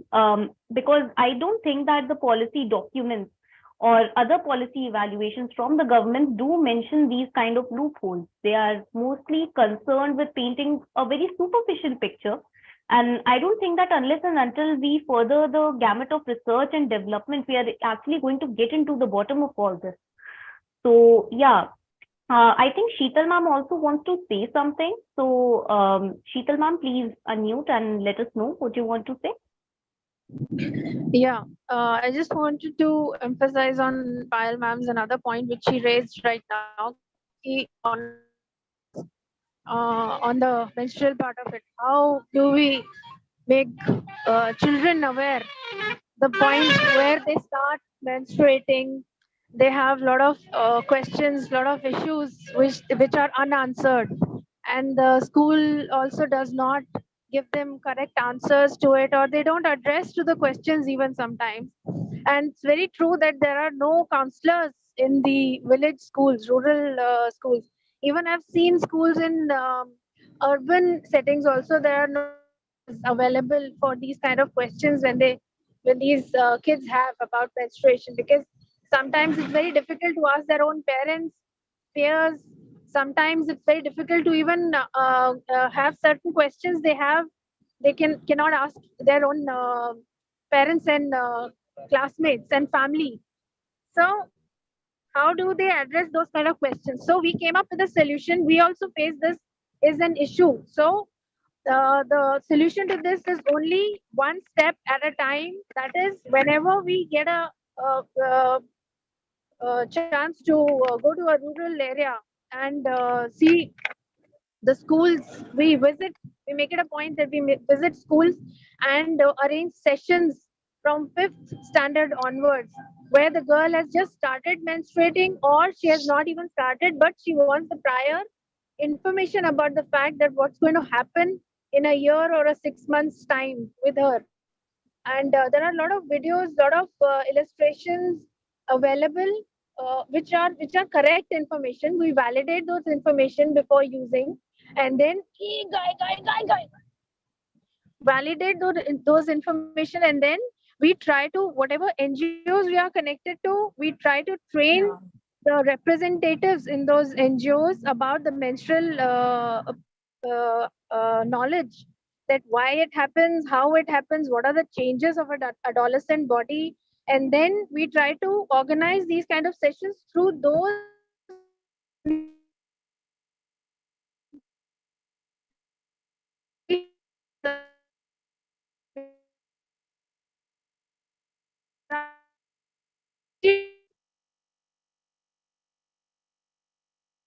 to the Shital ma'am, I'm so sorry to intervene, but I don't think that you're audible in a very proper manner right now due to some disruption. So it would Am I be nice audible if now? yeah, now you're pretty much clear about it. So, Okay. I mean, the whole time I was not audible? no. I think we lost you for a few seconds there, so you may continue with Okay. Yeah. stating your So we make sure when we work with certain NGOs, the national level NGOs, we work with like 4 major NGOs in 7 states. We make sure that we train their selected selected representatives on menstrual part of the menstrual part of the thing, and how it happens, why it happens, and adolescent changes in the adolescent body, and ask them to visit their local schools. They take appointments, proper sessions, and we have 11 modules designed for them, starting from adolescence to menstrual hygiene, management, and then first aid and all those kind of things. We have good touch, bad touch. These subjects we train them on, and then we ask them to go, because personally we cannot be present in all the 7 states all the time. So all these 60 to 80 representatives we train, they go to the schools one by one, whatever primary school and secondary school they have in their rural village, so that they spread awareness starting from this fifth standard. We urge them to include boys also in that session, so that it is inclusive of all the teachers, the boy students, the girl students, everybody in one hall being talked upon about the menstrual hygiene part of it, adolescent body changes, what we face, the boys changes, a certain set of changes, girls faces a set of changes, and then what a fifth standard girl is going to, or is already going through a process of change in her body, and then how to tackle menstruation, calm and quiet about it, not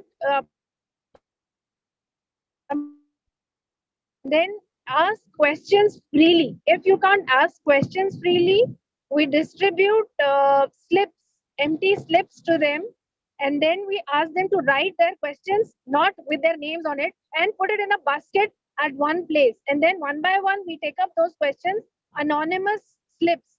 so that the students, like 200 students ke gathering hai, so one tips and answer the questions written on student who has asked the question has not put the name, and she gets or he gets the answer to the question. Gathering also gets the answer for the question, what the particular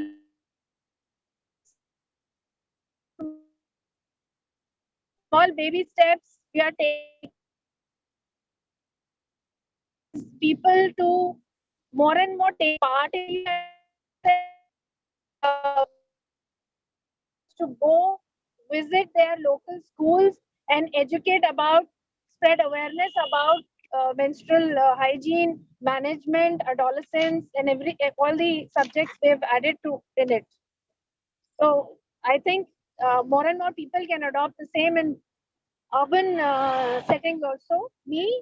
Living in Delhi, I try to go to schools every month or so, one school or such, to take these kind of sessions with 5th standard onwards, girls, boys included. So this is the only way we can spread awareness and ask them not to panic about the situation, because they cannot, certain set of questions they cannot ask freely.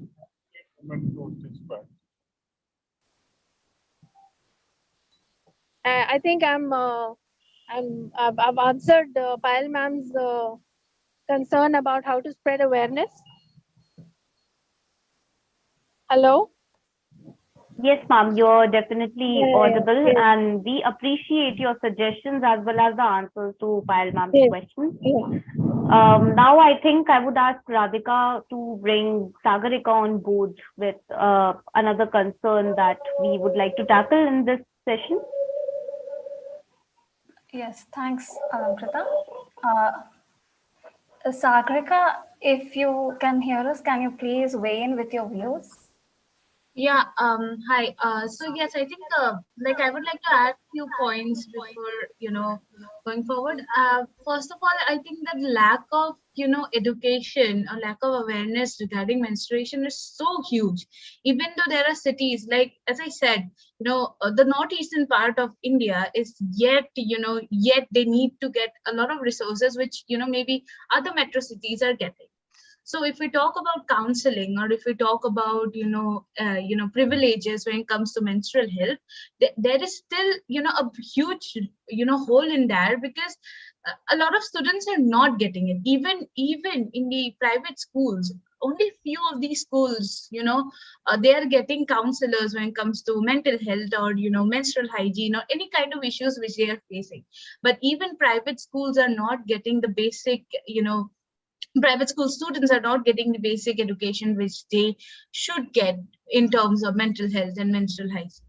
Another thing which I'd like to highlight as we were, going forward with the discussion, is that the fake news. I think right now, everyone has started using social media in a way that everybody is sending message, sharing their views regarding any topic. And I think even though this is one of the this is a way of making people more and more aware and spreading knowledge, but at the same time, how a fake news can or a fake discussion can, like, affect one's mental health, or affects one's health in such a huge impact. Because I've personally seen many pages which talks about mental health, which talks about menstrual hygiene, which talks about sex education, which literally does not have any relation to health or any kind of important topics which they need to. It's basically on basis of their experiences, or either on basis of what they heard of, which does not really make a sense, because a lot of young people are on social media today and they look up to that. Obviously, topics like this, like be sex education or menstrual hygiene, or even any general mental health issue, if our children are not comfortable to talk about these issues to their parents, teachers, because I feel that the education system is not very open yet to talk about such issues. Even in the advanced countries or even in advanced societies as well, there is still a taboo behind it to talk about such issues. And obviously expecting that from a small state, or expecting that from a small city, is something which I feel would require a lot of effort to create that change. And due to this, a lot of students, they turn up to uh, resources which are not very reliable, resources which do not give them proper information. And I think that's one of the major issue which I see many young people facing right now, is not having proper access to right education and right awareness. And I feel like as again, like obviously the underprivileged and the privileged section, again, I feel that the underprivileged section of the society, or the women of that society, do lack a lot of resources which maybe a privileged woman would be getting. But again, it comes to the same thing, that I think it also talks about where you are, and which state are you even belonging to India. I think that also plays a very important part, because I, as a student, I never got a counsel, be it for menstruation or mental health or any kind of issues. I think we never got that. And yes, I have seen like my male fellow classmates were removed to the next class when we were talking about menstruation, whereas it is a topic which everybody should talk. I even have seen how the topic of entire menstruation is being skipped in schools. So I think these are the few issues which is still there. And coming from a privileged, much privileged background, where if I haven't got that kind of facilities from private schools or private universities, expecting that from the government universities coming from that particular state is something I think which require a lot of work to work upon. But again, I do feel that the social media and any other resources have also been helpful. But yes, I do feel that there is a lack in this, of proper reliable source, and something which is not reliable. I think there should be a proper access to these kids, so that they can reach out to any of their issues, which I believe that many of the people here are doing with their incredible work. But yeah, I feel that there is still a loophole in that, and that needs to be encountered and acknowledged. Yeah, so I think that's what I'd like to add.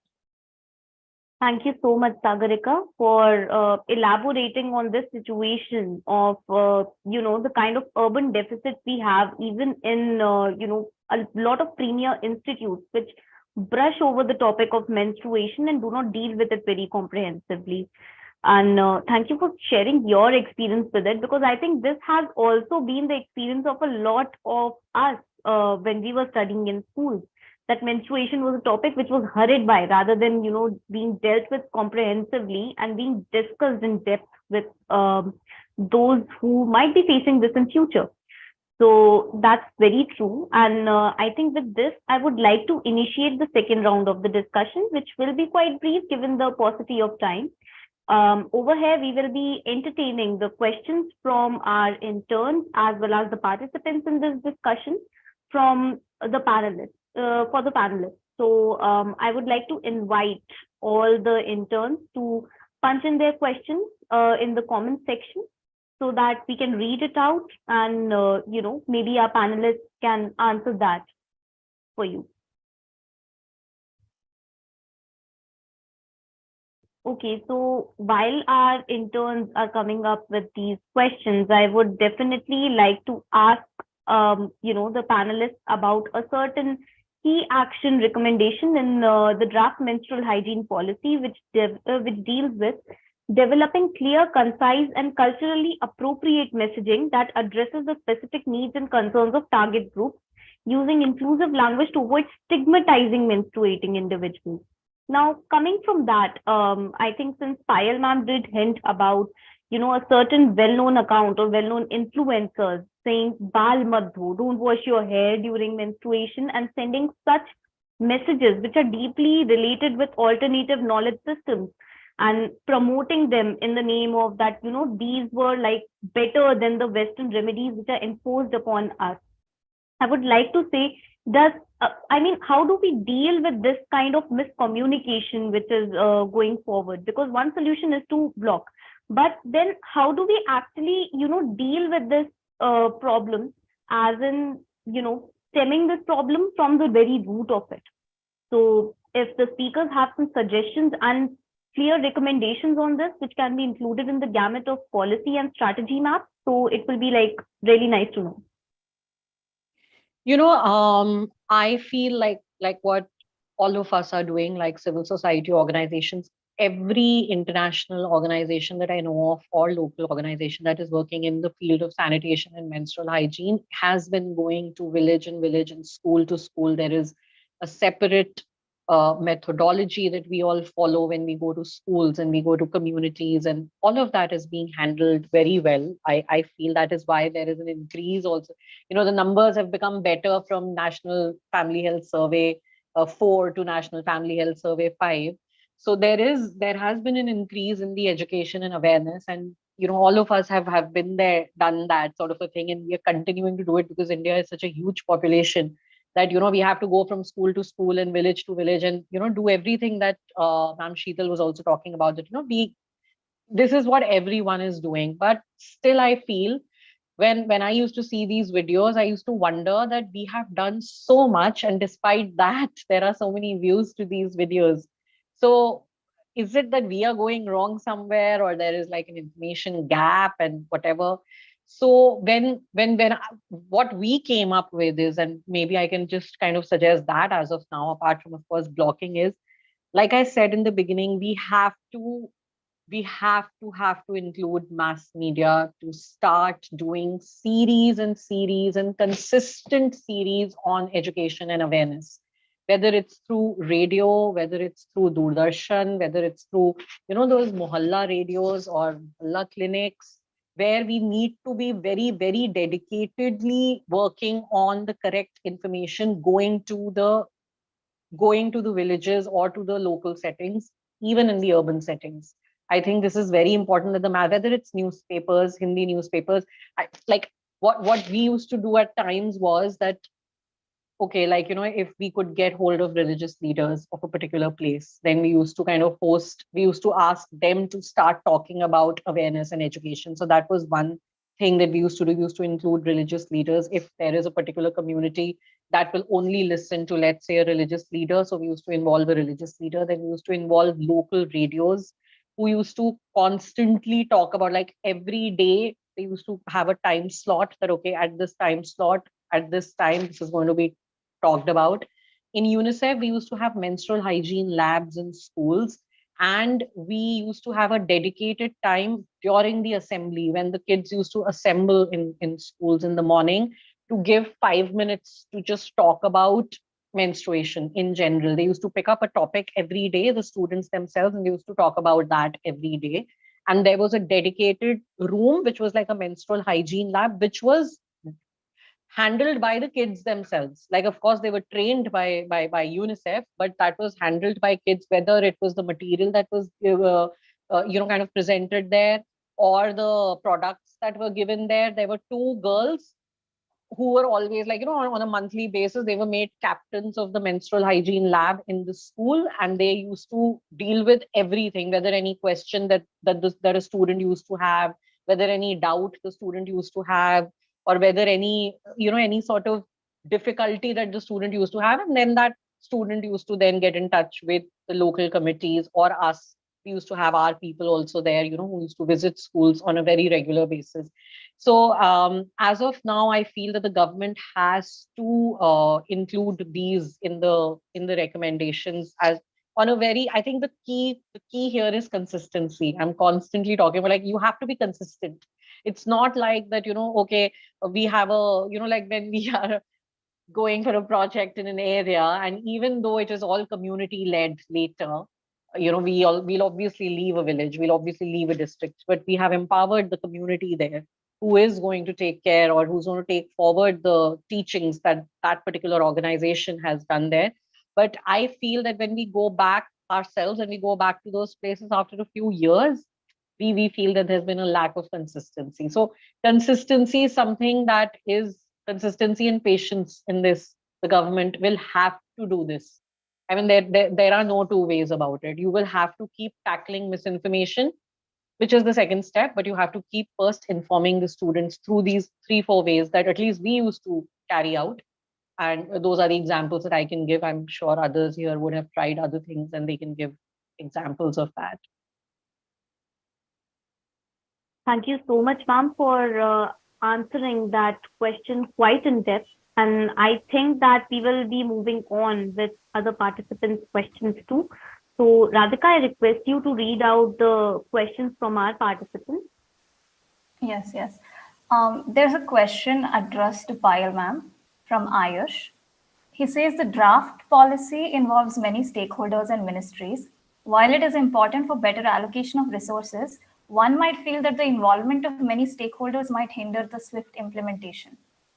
So, what, according to you, should be the role of administration, and should it be limited when execution is concerned? Yeah, actually, when I saw this, that all the ministries and stakeholders are involved in it, I actually initially got very excited. I was like, okay, now there'll be no more passing of the buck, and there will be there will be like one unified team working on it. But again, honestly, to answer your question, we will have to wait for the implementation part of the report. So, in my opinion, let's say mostly like the CDO, which is like the Chief Development Officer. I'm talking about the higher rung officials. I'm not talking about the panchayat level officials. They usually preside over the meetings or the workshops that any organization does at the district level when it comes to menstrual hygiene management. Now, if at all they are planning to involve all stakeholders but make one senior officer in a district in charge of it, I think it's going to work very beautifully. But if it is going to continue the way it has been, then again it's going to be the way it is, and which is very problematic. So I think, to answer your question, right now we will have to wait for to see how they're going to implement it. In my opinion, there should be one officer that should be made in charge for sure. When they're talking about a district committee or a national committee or a state committee, then there have to be dedicated officials under whose umbrella everyone comes, and they're all reporting to that particular person or that particular department or that particular committee. Only then I think it can work in tandem.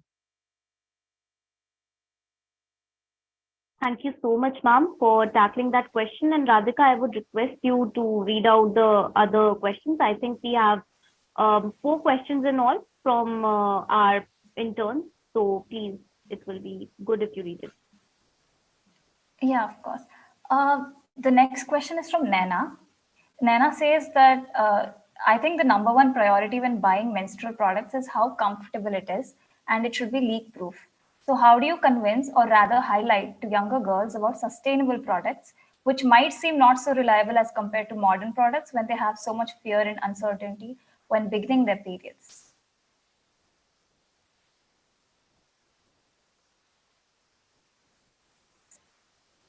Any of the panelists can answer this one. Please feel free to.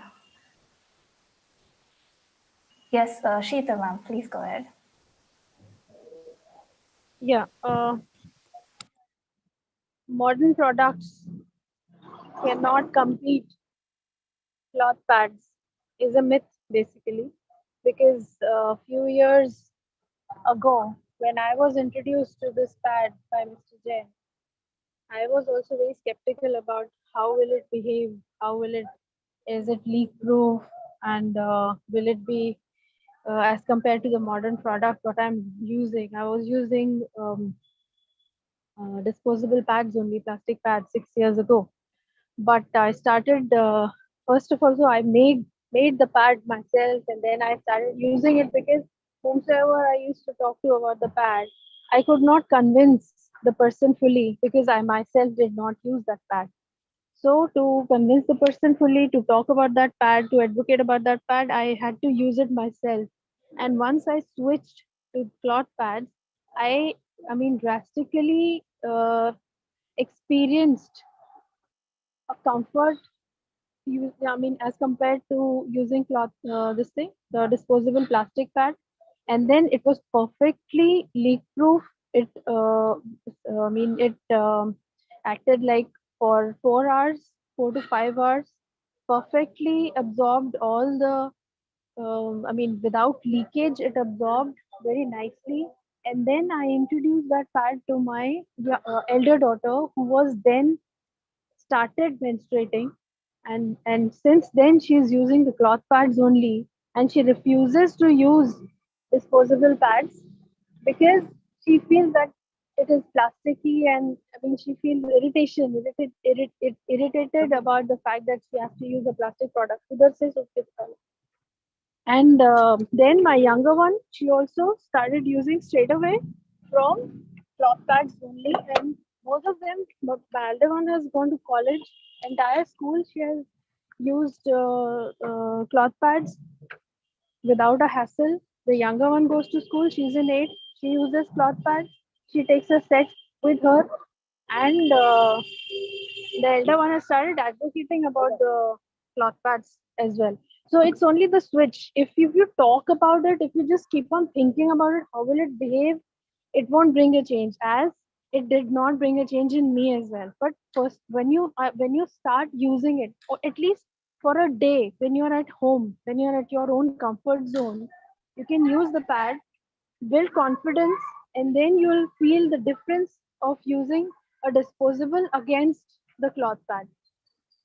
So I would certainly urge you to first use it, and then these kind of questions will not arise in your mind. You will start advocating about the pads. It's a fact. Believe me, I myself changed, and my two daughters have changed to cloth pads. Have I answered my question? Thank you. Thank you, Shital ma'am. Yes, thank you for sharing your experience. I'd now like Shri to take over. Yeah, yes. All right. Yastika, you had raised your hand. You want to add something? Yeah, Yes. you can go. Yeah, I wanted to add to what Sheetal ma'am was saying and answer this question a little bit more. Um, so I feel that education is a very consistent process, and it doesn't stop when we just go conduct a workshop and we introduce the various menstrual health products that are there and then leave. It doesn't work that way, and it is very valid to experience distress while using a new product, and especially when you're using it so close to your body, you're sticking it to your vulva. So it's so valid to just be extremely stressed and scared of what kind of sensory experience it will bring to your body. Um, so I feel that, as I said, that education doesn't stop. What I usually do is that if a person from my workshop is very interested in a certain product, like one person that I met was very interested in the menstrual cup, and they genuinely want to try it, but they were feeling very scared about how to use it and putting it inside their body. So what we can offer is support. I offer sharing my contact details, and then they reaching out to me whenever they are going to use this support, whenever they're going to use this product. So I feel that a consistent support through this process of change is very, very significant. If we can, I had this idea personally about how we can build buddy systems wherein people who've used these sustainable products can help other people who want to switch to this product, and let that be a very comforting experience for them, and not to invalidate their distress about it, because each person will experience menstruation extremely differently. For me, cloth pads may work, but for another person it may not work, and it will be extremely discomforting. So we also need to come in with the sensitivity that everybody has very, very unique experiences of menstruation. Thank you so much, Ashtika. I think that makes total sense. On like all of us have talked about it. Choice, we need to give everyone a free choice. And while we're advocates of environmental friendly menstrual alternatives, yeah, but everyone should have a choice as well. We need to go ahead with that balance. Yeah, so with this, we kind of come to the conclusion of our panel discussion for today. I think it was really, we felt it was a really productive session, more productive than the document. We felt right now. I was just texting Alankrita. We discussed more and more nuances than the document is talking about. So I think a lot of things might come out of it, and our suggestions or recommendations that we provide to the ministry might be heard. Like, we waited for so long for this document to come out, and we feel that the implementation part of it might also be that productive. So let's see what happens, because we don't want blanket statements and like just promises of inclusivity. We want on ground action. We want things that would benefit everyone. Like ma'am just said, 65% of India lives in the rural India. So we want actions to be taken in those states. And also, like other one of our speaker talked about the aspect of, territorial inclusivity, that we need to fund and provide allocation of fund to states that are kept out of such allocations normally, bringing in people from the northeast. And all those states also require that funding, and not only single-handedly focusing on our predominant states like UP, where, as Payal ma'am just said, things are much easier in those states than getting funds in other parts. So we really hope that this discussion might bring in some changes, and the recommendation that we would give the government would be of some use, and we will get much more of a clear picture of how implementation of these things would look like. So very thankful to all of you for joining us in today's session. Firstly and foremost, I would like to extend my thanks to the guest speakers for today. Your presence is really valuable, and some of you have confirmed really last minute, and you guys had a lot of hectic things being lined up, but still you made time for this panel discussion. We're very grateful for that. We're also grateful for the support that you guys have shown in terms of like sharing the content and talking more about menstrual advocacy in turn. Thank you so much for sharing your insights, and your suggestions and recommendations are very valued, and we will make our full-on efforts to follow it up with the government in future. I would like to thank my team also for organizing this event, and our two predominant moderators, Alankrita and Radhika. Thank you so much, guys. Without you guys planning it all out and planning the chain of the how the event would go, it would not have been a possibility. Also to our volunteers who have joined the event and have made in time to kind of work with us through this policy document for the past 3 weeks. Thank you so much, everyone. You guys, I still saw that doc now. You guys have made some valuable suggestions there. All this would be compiled, and we will release a policy document very soon on all this. And I really think the actionables that we have mentioned will be considered. Thank you so much for your participation in this. Uh, Lastly, I would like to thank Abhishek sir, who keeps on encouraging us to hold such events, who give us the motivation to kind of go and pursue people who are in the field also, with a belief that everyone would be available and up for such discussions. Thank you so much, sir. And yeah, thanks everyone for joining. Very grateful. We had 2 hours of very productive discussions on a Sunday. Thank you for making our time. Thank you so much.